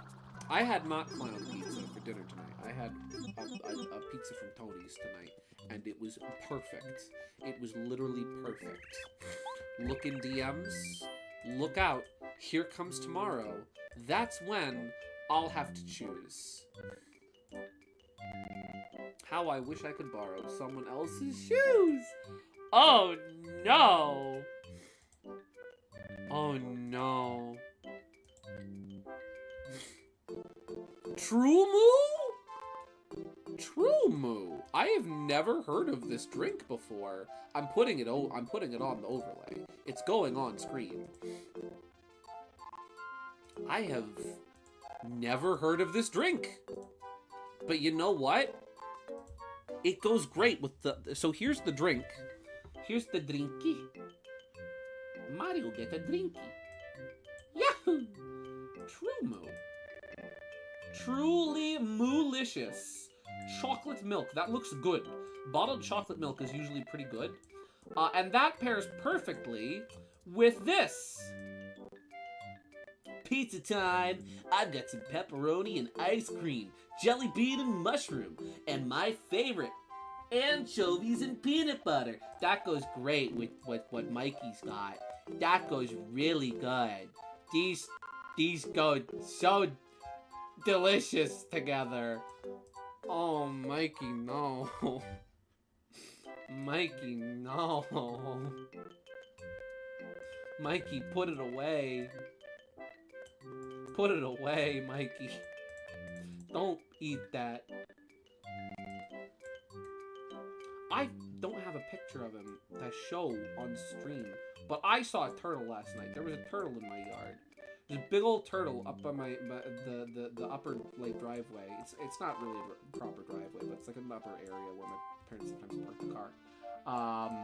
Big old brown turtle. Thought he was a rock at first. He was neat. Pizza time Mario stream, correct. Hand reveal, I guess. Let's see. True Moo chocolate milk, especially the whole milk variety, is peak choco milk. Duly noted. Wash down some clown pizza with the True Moo. This is seriously grossing me out. How can you eat that junk? How do you eat raw fish? Bleh. Was it a snapper turtle? I think so. It was just like pure brown shell. He had a long tail too.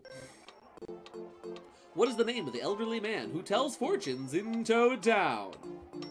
Is it Merlot, Merlon, Merlovely,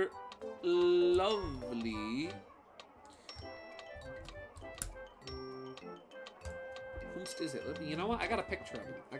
Let me send it to myself on Discord real quick. That way I can show it on stream. Sounds like maybe a snapper. Don't go near them to piss him off. No. He dug a hole.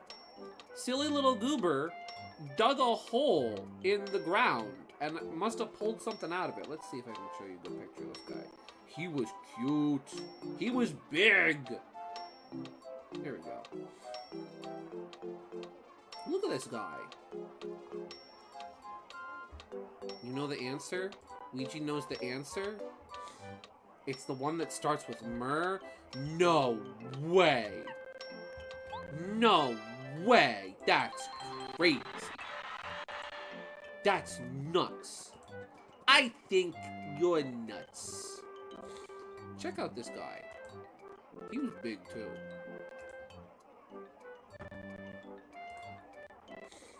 He was a big old fella, and he just showed up. He just appeared on my lawn. And the image is gonna be huge. Oops.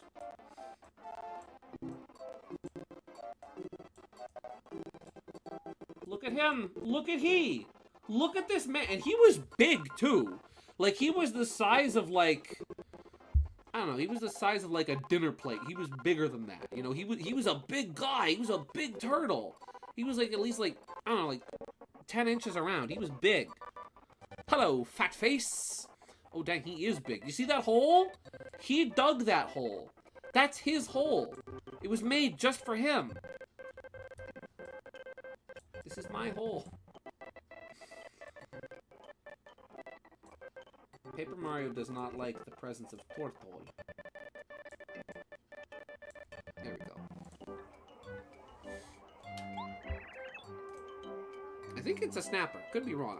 Possibly. We have a lot of those around here. I remember my dad all the time, right? I remember my grandfather using a shovel to pick him up. Yeah, I thought about it, but I was like, you know what? I'm just gonna leave him alone. I'm not gonna bother him, right? My dad used to be a garbage man, as I've mentioned before. And there were numerous occasions where, like, he'd be on his garbage route, and, like, he was the helper. He was not the driver. He was not the guy driving the truck. He would be the guy that would hop out of the truck to grab the cans, right? There were numerous occasions where my dad would, like, force the driver to stop the garbage truck if he saw a turtle in the road. My dad would go out there, he would get a big stick, he would put the stick in front of the turtle, get the turtle to bite down on the stick, and then just, whoop, hoist him up, carry him out of the road, and set him free. Don't snapping turtles have spikier shells? Do they? I don't know. Boy was snapping at the wooden hand. Yeah, no, for real. They'll snap those things off. That's why you don't want your hand to get near them, because they'll break your hand. No more hand. Bye-bye. Bye-bye, hand. You didn't need it anyway. Who needs hands? Hands are overrated. Let's see. Gotta say, at my garden center job, we had to lift up a snapping turtle with a shovel and a wheelbarrow it across the road. They'll bite off your fingers. They will. They'll bite your fingies. Keep an eye on your phalanges around and they'll bite them. How many colors of Yoshis did you see in Yoshi's Village? Again, a little bit racist, but okay. 6, 8, or 10?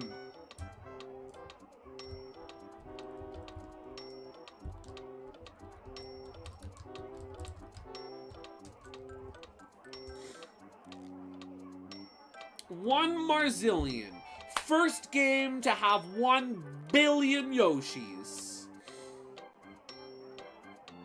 Oh, the metronome is slightly synced.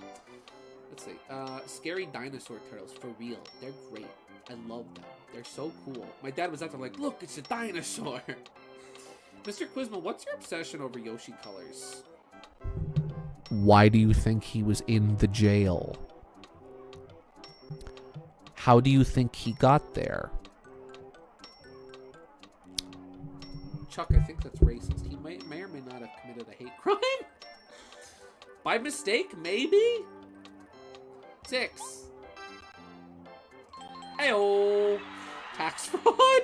Yeah, probably. How do you think he got this big studio audience? How do you think he acquired a studio audience of cardboard cutouts, of monochrome cardboard cutouts of people that he can easily transport and teleport to different places? One does not get that kind of technology without having to, you know, cap a couple knees and dodge a couple IRS agents.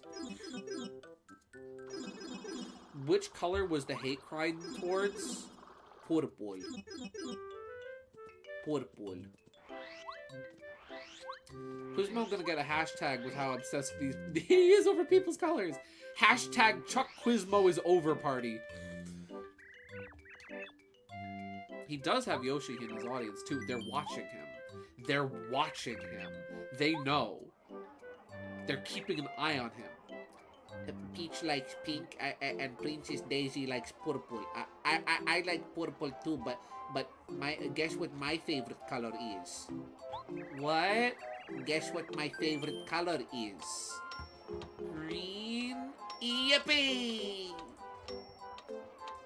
How would the Yoshi kids in Yoshi's Village describe sushi? Easygoing. Bossy. or sleepy? How would they describe Fish Mom? We love Fish Mom. Fish Mom is great. You know what? We need to get sushi out here. I've had Parrot carry out this whole time. Let's get sushi out. Chuck Quizmo wanted to be in Mario Party 8, but they had to get a different top hat host. The roastest with the hostess, with the mostest, with the toastest. All toasters, toast. I would describe her as a fish. That would be factual and accurate. I would describe her as a mom, or as a fish mom, or as both. She's great. Is she a sleep cheap? She is a sleep cheap. Or is she a cheap creep? That's when you're creeping. That's what through the water, sneaking. Yeah. Let's get sushi out here. Sushi. I love sushi. I'm a sleep cheap. I'm a sleepy cheapy. Yeah. A sleepy cheapy, sleepy creeping, and with the cheapin' and steeping some tea. And when she's looking through her front door to see who's knocking, then she's a peep cheap. And when she's making some tea to have before bed, then she's a steep cheap. And when she's about to climb up a really tall mountain, then she's a steep cheap. 13 questions left? That's like today. Friday the 13th. Whoa. That pipe was perfectly timed with the music. And when she goes to a ranch, then she's a sheep cheap. And when she sees Beaker from the Muppets, then she's a meat cheap.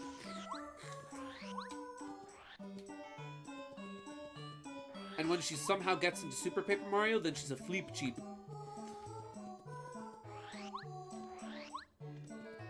And when she does a really big jump, like Bill Gates jumping over a chair in an interview in the 90s, then she's a leap cheap.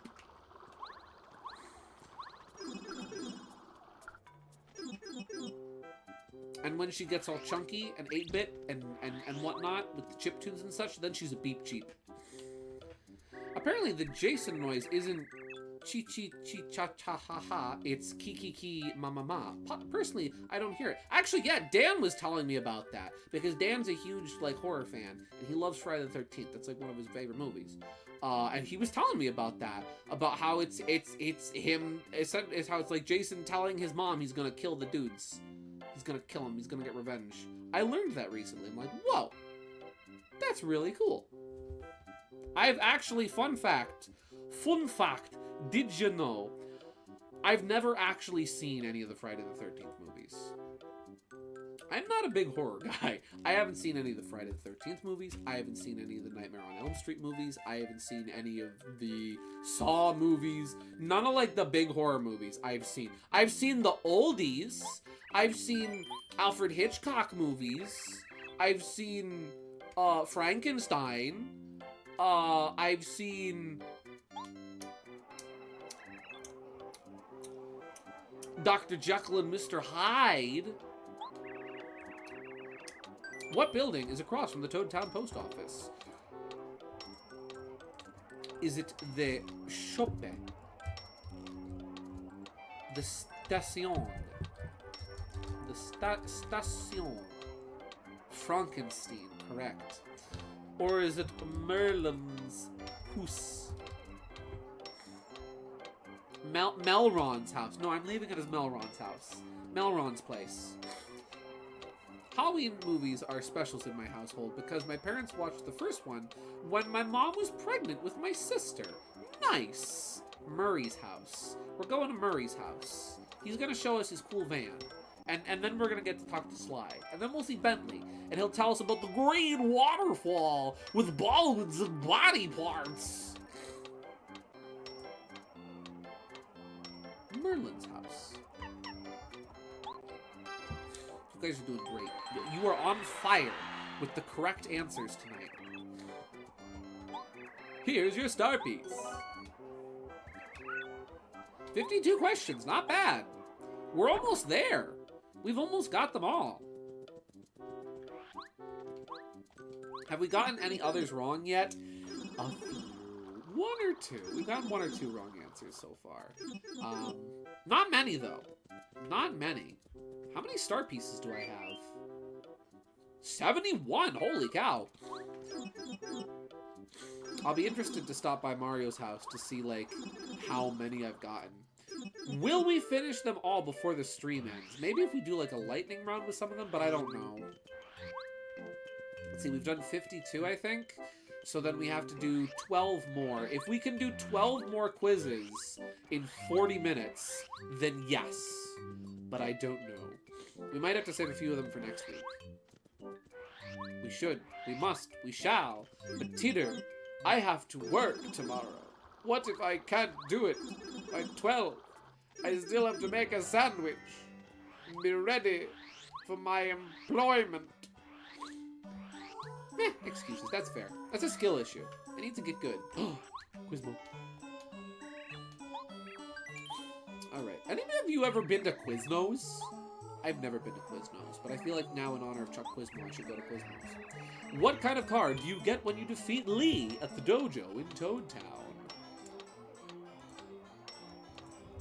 First degree, second degree, or third degree? I actually don't remember what the answer to this is. So, it's up to you. First degree murder. I forget, can he be in Boo Mansion or near it? Maybe? I haven't encountered him there yet. I think... Wait, I think he can maybe appear in Dusty Gulch. Possibly?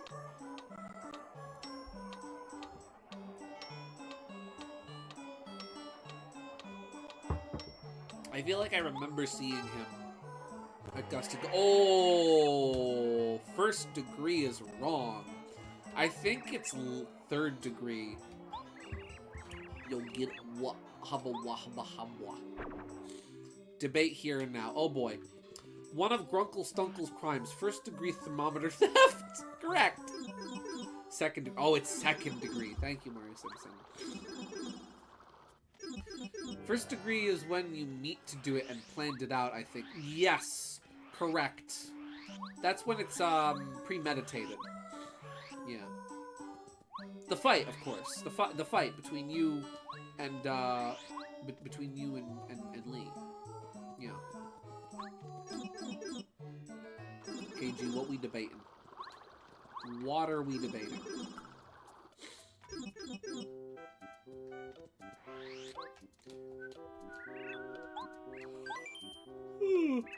Oh. Second degree is when you meant to do it, but didn't plan for it. Oh, duly noted. Ayo. Here's your star piece. If your cat grew to be the size of a tiger, do you think that it would have the ability to kill you? Yes.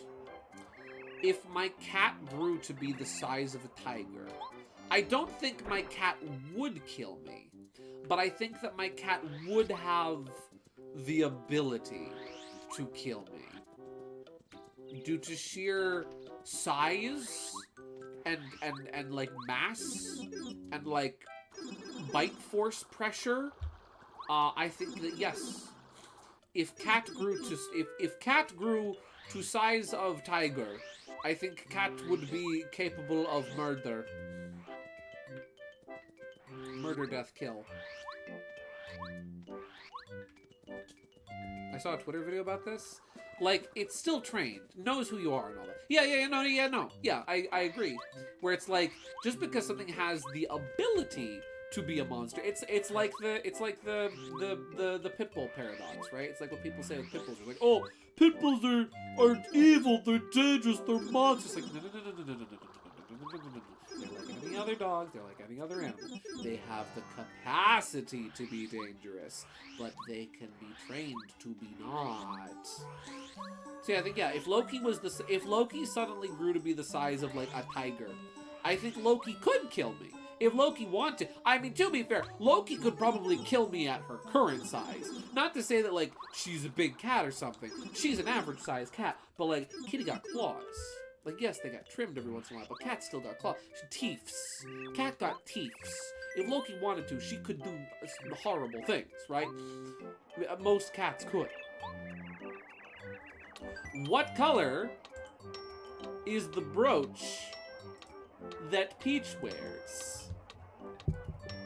Hey guys, what color is Peach's brooch?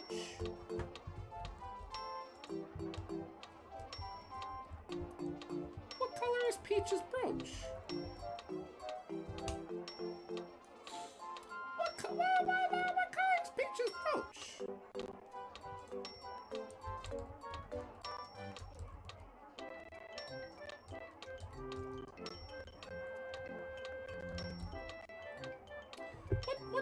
What color do you think Peach's brooch? Let's have a look at some reference material to see what color is Peach's brooch. What?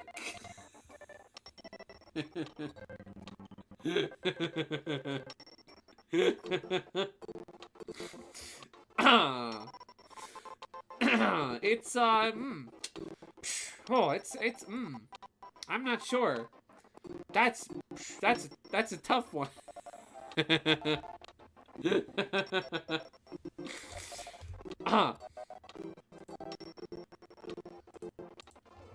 see. Look a little space bean. Why? I don't know what you're talking about. It's blue. It's blue. Hey, did you know a mecha show from my family's childhood resonated with them and their wait.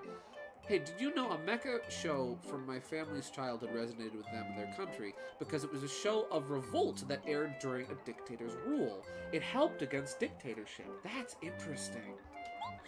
I always find it fascinating how, like, how art imitates life and how life imitates art. And how oftentimes, okay, we got 10 questions left. We got 10 Quizmos. We gotta do 10 Quizmos in 30 minutes. 30 minutes or it's free. But yeah, how art imitates life and how life imitates art. And the things that get you through times of hardship and give you hope. You know? It's funny how a story, an anime, a show, a TV, you know, something fictional, game, a book, how you can see characters going through similar times of hardship to what you're going through, and how seeing how they prevail through the worst of the worst can give you hope. To think, you know what, I can do this, and I can get through this. The show ends with the dictator getting killed off, and it was satisfying. Let's see. Okay, about your opinions on scientists bringing back extinct species. Okay, maned wolf. The maned wolf is a load of baloney. The maned wolf is not the real maned wolf. They took DNA fragment. Well, no, they didn't. I think it was like they either took a DNA fragment or they essentially recreated. They created a facsimile. They bred other types of wolves into a facsimile approximation of what they believe the maned wolf to be. The maned wolf is not really back. It's the maned wolf at home.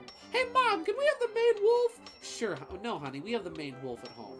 The maned wolf at home. I'm just saying. I'm just saying. That's not... It's not technically the maned wolf. Who gave you the miracle water in Flower Fields? Posey, Rosie, or Lily. As for things like mammoths, right? I can think of a few dinosaur movies that show why it may or may not be a good idea. Yeah, I've heard that they just brought back dire wolves. Oh, right, the dire wolf, not the maned wolf. I'm sorry. Maned wolves are a completely different species. The dire wolf, that's what I was thinking of. And they're working on bringing back woolly mammoths. Here's the thing about bringing back the woolly mammoth. I don't think bringing back the woolly mammoth is necessarily a good idea. Because the woolly mammoth existed like 4,000 plus years ago, like longer than that, like almost like a million years ago, right? Is when the mammoth was a thing and was around. The world has changed so much. The climate has changed so much. The environment has changed so much that there is no place anymore for the woolly mammoth. The woolly mammoth's natural environment and climate no longer exists, and any hole that may have been present in our ecosystem by the absence of the mammoth has since been filled by other creatures. There is no place anymore for the woolly mammoth, and for that reason, I don't think we should bring it back. Your scientists were so preoccupied as to whether or not they could, they didn't stop to think of whether or not they should. This is Dan invading Gideon's stream near the end to wish you all a happy Friday the 13th and a final happy birthday, Jason Voorhees. While still lasts, please don't kill me. No, you're good. You are A-okay, my guy. I wished Jason a happy birthday earlier.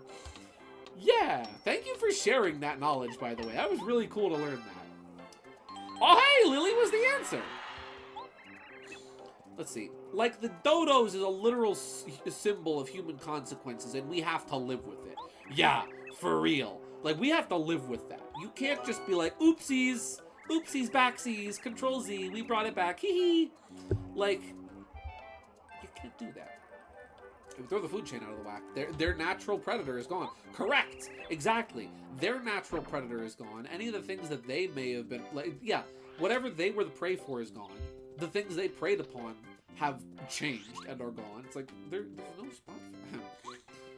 The Tasmanian tiger. If you're going to bring back anything, I don't know, maybe try to bring back the Tasmanian tiger, a creature that has been extinct for less than 100 years, I believe. So there's still, like, a place for it, I would say, or at least could be a place for it in the ecosystem. Like, that's happened with fish before, where, like, there's been species of fish that have been thought to have been extinct that then, like, just showed up one day, and scientists are like, oh, okay, cool, Godzilla's coming. No. Where scientists are like, oh, okay, this actually wasn't extinct all along, we just got it wrong. Oops. Like, that's one thing. But I don't know if we should be bringing back extinct creatures. Again, I feel like there has been a lot of things warning us, don't do that. Don't create the death machine from the death machine. Coelacanths, correct, yes. Let's see.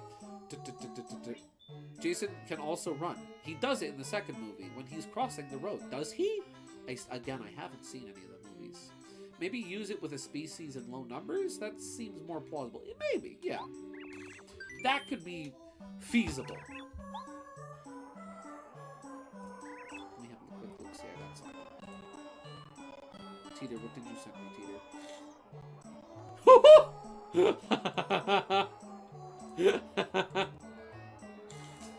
Oh. Oh. Oh, he's beautiful. Okie dokie. Are you ready for Mario Broccoli? It's me, Mario Broccoli. Wahoo! Yeah. I love him. He's beautiful. He's perfect. He's high in vitamins and minerals. He goes by his purpose. Alright, question. What is the name of Lackalester's girlfriend? Is it Lendolaki,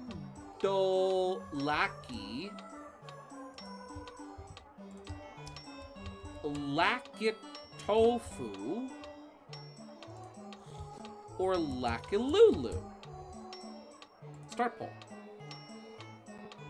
Who's Lackalester? Yeah, I don't know Lackalester. I know Spike. I know the r/nice guy of the party. I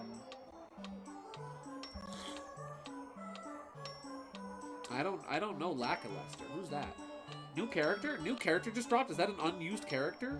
Unused secret beta character found on my stream? More likely than you think.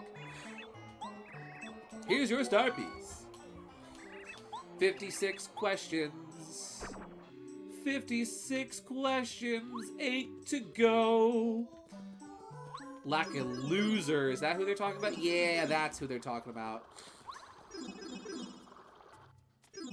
Gilbert. Sullivan. Like a lol. Alright, let's see. What's the next question? Question. How do you make a pipe leading out of Toad Town Playroom come out? Oh. Oh, wait, I know this one. Okay. How do you make the pipe leading out of the Toad Town Playroom come out? Jump, hit tree, or hit switch.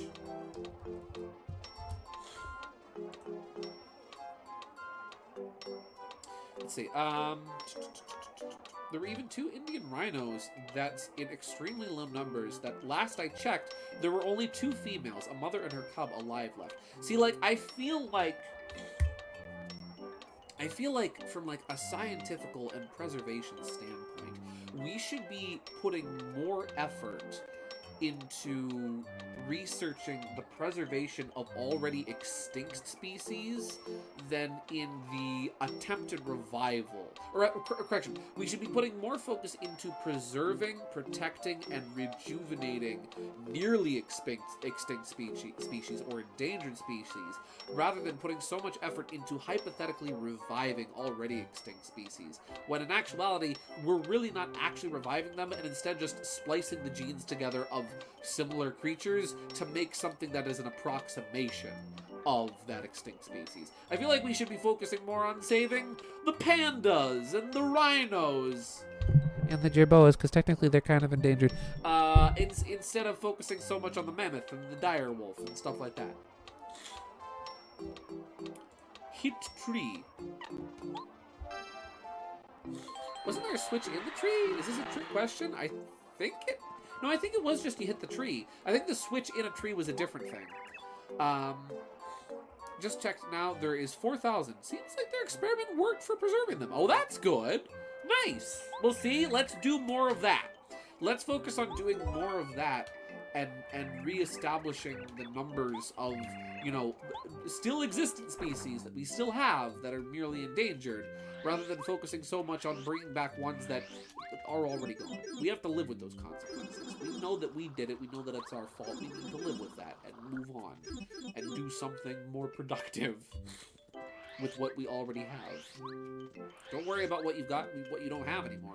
Just focus on what you have now, in the present, in the here and now, as things are. It's 1997. What Nintendo game you want for Christmas? I would like to be born for Christmas because I was born in 2000. 97. What Nintendo game do I want? I want... Is Yoshi's Island out yet on Super Nintendo? I want either Yoshi's Island or Mario RPG. Whichever one is out. Whichever one is available. Or Star Fox 2? I want Star Fox 2, because that's still in magazines and still being shown off at trade shows and hasn't officially been canceled yet. That's the one I want for Christmas. Yeah, Yoshi's Island was 95. Oh. Yoshi's Island and RPG both out, you silly. Well, just because they're already out doesn't mean I can't want them. Just means that, you know, I might be late to the party on getting them, that's all. Don't hit your Switch. That will broke it. That will broke it. It will be borked. Fair. See, you get it.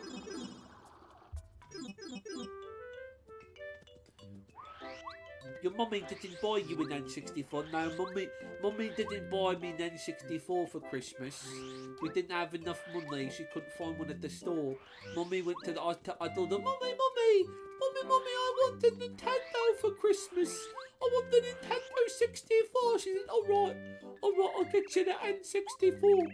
She got me Super Nintendo. I already had Super Nintendo, but she seemed so confident that that's what I wanted. That I wasn't gonna say anything. I was gonna be polite. I was gonna be polite. Among the following, who is inside Club 64? The dancer, the composer, Pop Diva. Who is at Club 64? Let's see. Like, I'm not even joking. Those pandas literally suck at living so much they just fall over and cry. No, it's true. They are they live a very sad existence. And you have to wonder, I'm not sure how they got that bad and how they got to that point in existence to be that fragile, but they are. I don't know what happened. Pop Diva. Correct. Pop Diva or Pop Teeter Diva? Both. I remember getting Diddy Kong Racing, Chameleon Twist 1, and Extreme G on N64 Christmas 1997. Nice! Mario Simpson, were you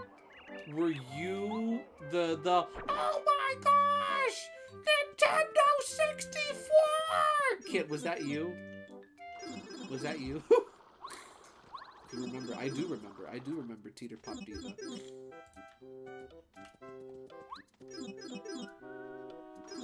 Only 90s kids remember. Teeter Pop Diva. TV Bar.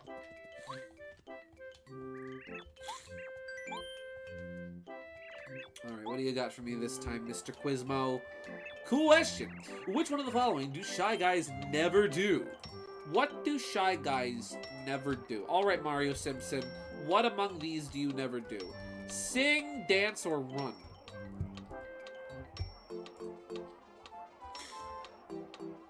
No, I already had 64 because it was originally my uncle's. Ah, gotcha! Pandas just failed upwards into zoos. Oh. Did zoos do it? Is it because of the zoos? Thanks, zoos. Thanks, captivity. You ruined a perfectly good animal species.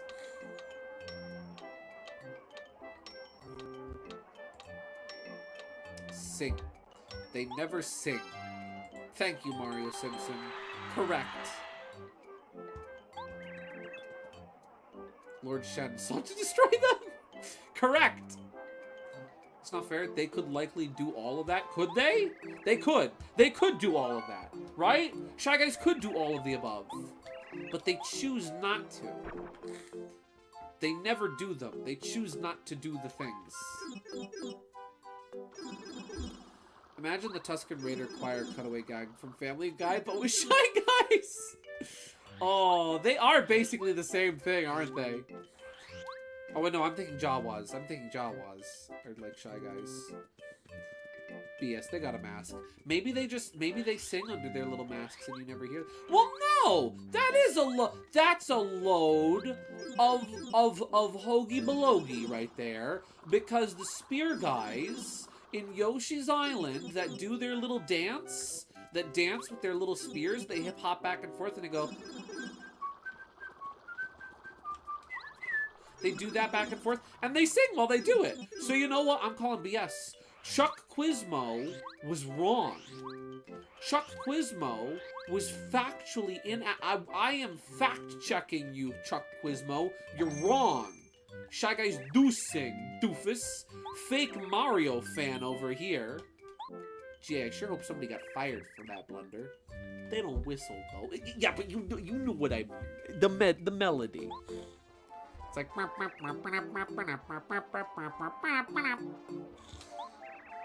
What best describes the relationship between Mario and Luigi? Oh boy. Are they neighbors? What are Mario and Luigi to each other? Neighbors? Just friends? Or are they brothers? What are they? Enemies? Not even frenemies? And they were roommates. And they were roommates. Well, they are two kind of those things. The world may never know. The world may never find out. What if they're what if they're frenemies? Brothers. Hey, that's my bro in the stands over there. Hi, Mario. Hey, Luigi. You stinky. He's not my brother. We're not biologically related. They're plumbers. Correct. They're co-workers. They're business associates. 4 more questions. 4 more Quizmos. 4 more Quizmos. We have 4 Quizmos to go. 4 Quizmos to Quiz Go. Let's go. We can do it. We can do it tonight. We're going to do it tonight. We have 15 minutes to find 4 Chuck Quizmos. It's happening. It's happening! The real Chuck Quizmo was the Chuck Quizmos we Quizmoed along the way. We shall, we will, we can. I can do it, I will do it. I can do it, I will do it. I can't do it, I won't do it. I can't do it, I won't do it. I can do it, I will do it. I can do it, I will do it. But first we must find Chuck Quizmo. Will we buy the badges too? Well, I'll at least check how many star pieces I have at Mario's house.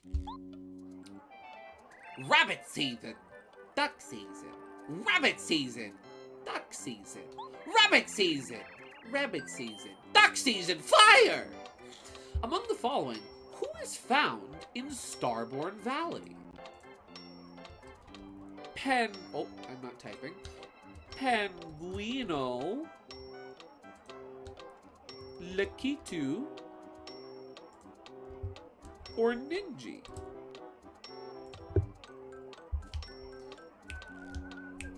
Why, it's baseball season. To end off these quizzes is like waiting for a midnight launch at New York after hours of waiting. You sent me a cat? You sent me a kitty? And Ouija sent me something too. There's the baby. Baby. What's this from Ouija? What do we got from Mr. Ouija Morrow? Ooh.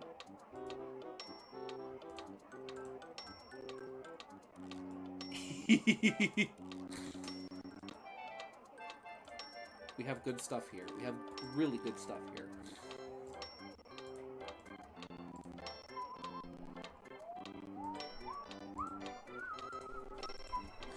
Firstly, we have a baby. Look at the baby. Baby. Little precious sweet bean.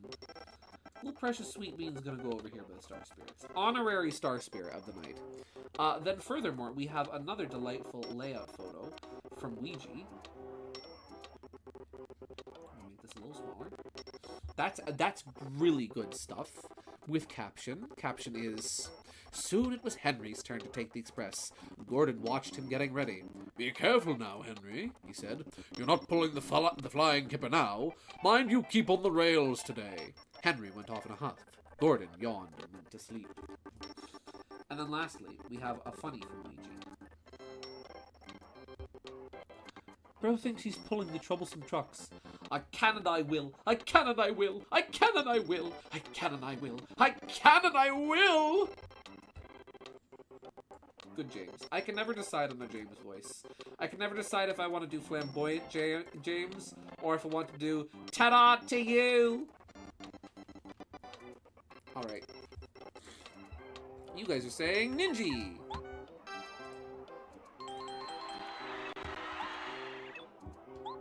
Here's your star piece. How many quizzes left? Is that 3 left?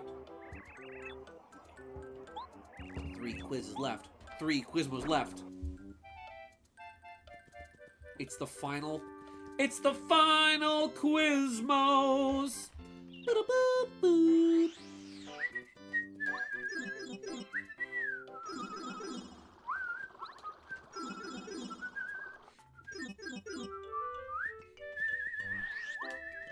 Flamboyant James is always the way to go for me. Same. That's the one I lean into more myself. Edward is impossible. He clanks about like a lot of old iron, and he's so slow, he makes us wait. I sent a Ninja to celebrate when we get there. Sick. When we beat the Quizmos, I will look at the Ninja.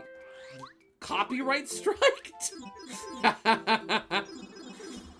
I've got copyright claim. I remember that one time when I played when I did the funny glitch in Thousand Year Door where you can make Mario freeze in the air and spin forever. And I played, "You spin me right round, baby, right round." I got copyright recognized for that. I got copyright recognized by gosh darn Hans Zimmer. I got copyright, like, copyright claimed by Hans Zimmer for the final 1,000 Year Door stream because I played the commercial, one of like the US commercial for 1,000 Year Door, which apparently uses a Hans Zimmer track, which I didn't know. YouTube, the streamer stole music for whistling. Annihilate his bones.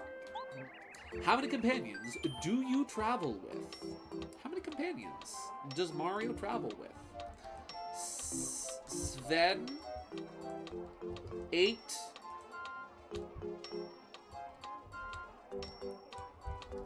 or 9?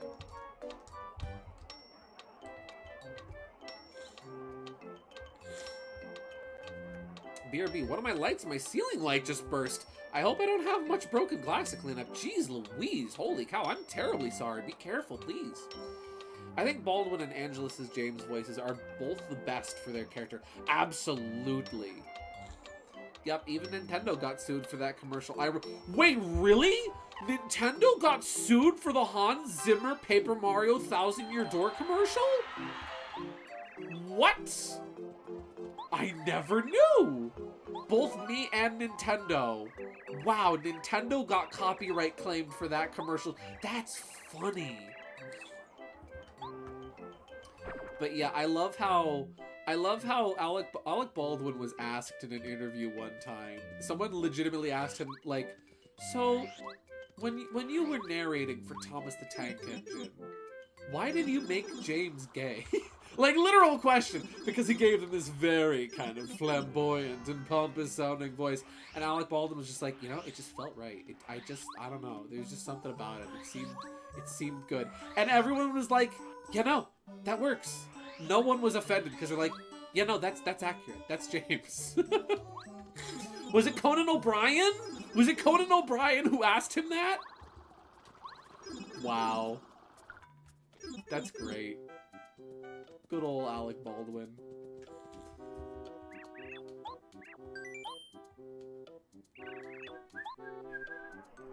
James is absolutely the flamboyant one of the group. Oh, he totally is. 100%. He is the one that makes big claims and then instantly gets punched down for it. And that's why we love him. What is the name of the star kid who's always with Princess Peach? Gleam? My favorite Smash Brothers boss. Twink. Or Glow. Glow is a good name. I like Gleam. Gleam is cute. But I also love how loud Angelus makes James sound. No, he does. He really does. Shiny and clean. Shiny and clean. I love him. I love him. Angelus has so much energy in his James voice, and he's so much fun with it. Twink. It's the final Quizmo. We're leaving together, and still it's farewell. But maybe the quizzes will come back to Paper Mario, who can tell? We've done every other quiz show. We're leaving now. We'll miss Quizmo so. It's the final Quizmo.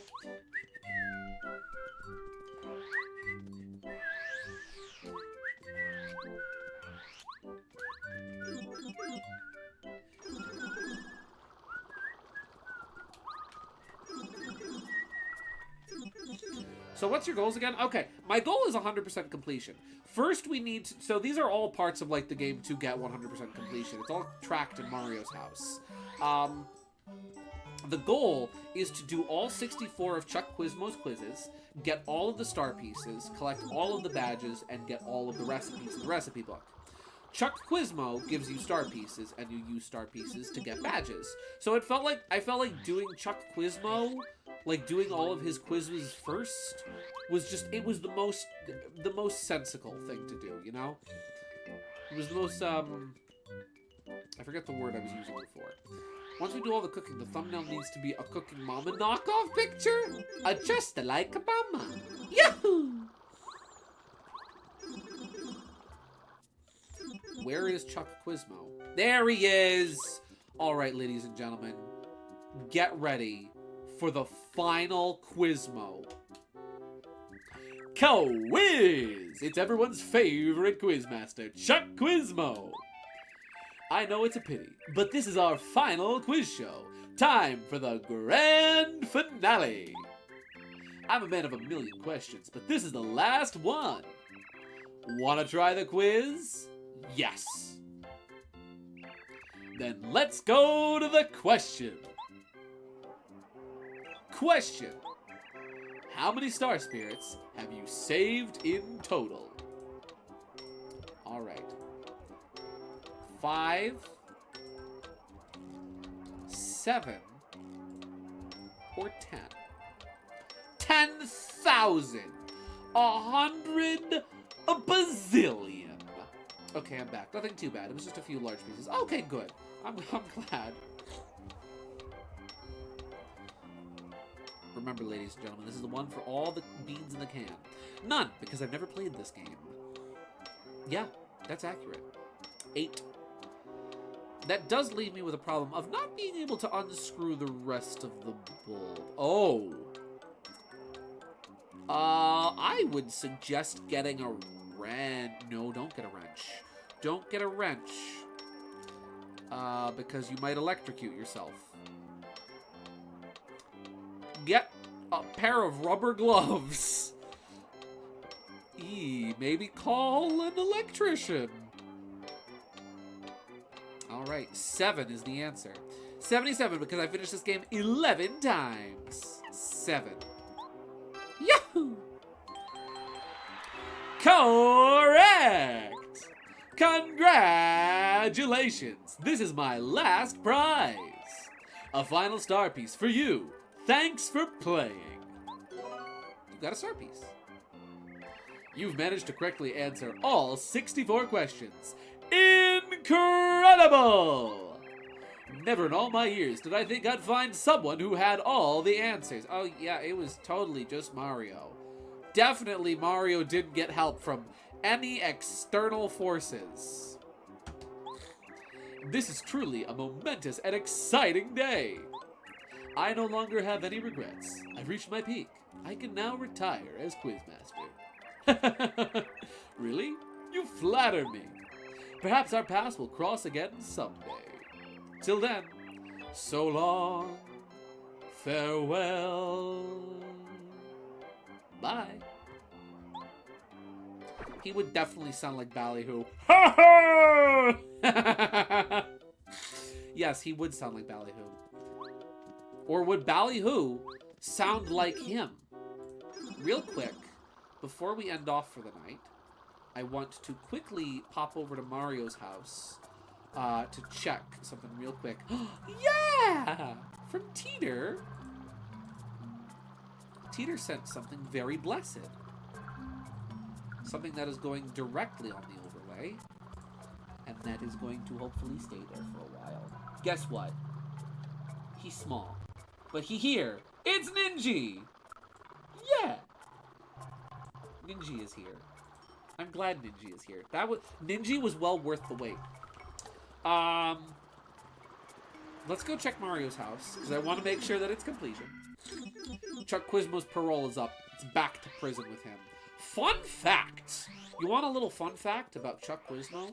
There is unused data in Thousand Year Door's files, I believe. It either refers to scrapped NPCs, or I believe it's either in the NPC list, or it's in the list of like in-game rooms, right? In the list of in-game rooms, there are rooms that have very similar file names. They're empty data, unfortunately. There's rooms with similar file names to the Chuck Quizmo room that loads in this game, along with some other data related to possible Chuck Quizmo. So it's possible that at one point in Thousand Year Door's development, Chuck Quizmo was meant to escape from prison and return for more quiz action. And then he got replaced by Tooth Wumps. So let's see. Badges collected 57 of 80, so we're close on badges. Star pieces collected 133 of 160. Okay, so we've got 27 star pieces to go, 40 recipes to go. Chuck Quizmo quizzes, 64 of 70. We goofed on 6 of them. Oops. Number of battles, 403. First strikes, 154. Enemy strikes, 53. And total power bounces, 9. Okay, so we're doing great. We did all of the quizzes. Ignore the fact that it says 70. Getting help. Uh-oh. Is Luna here? Has Luna logged in? Have you been claimed for France? Yep, that's a glitch, but you completed it. Okay. So sick. We're almost there. We're well on the way to 100% completion. There is a distinct possibility that next week will be the last stream for Paper Mario side quests before we get to the end game. And then we'll be finishing up the game. Well then, this was a delightful and very productive and very quizzing stream, a very quizzical stream. We were even visited by the creature. It was a creature feature, featuring the creature. Well, thank you. Let's see. Ballyhoo's hat looks like the magic hat. Pets Cats 2 never ended. Well then, thank you very much for tuning in tonight, ladies and gentlemen. I very much thank you for tuning in. I hope you all had fun. I certainly know I did. This was a great stream. Wasn't a crazy stream or exciting stream, but a fun one nonetheless. I hope you all have a wonderful and blessed night. Congratulations. We made it safely through another Friday the 13th. I hope you all have a blessed and wonderful night. And as always, as we say in the cartoons, that's all, folks!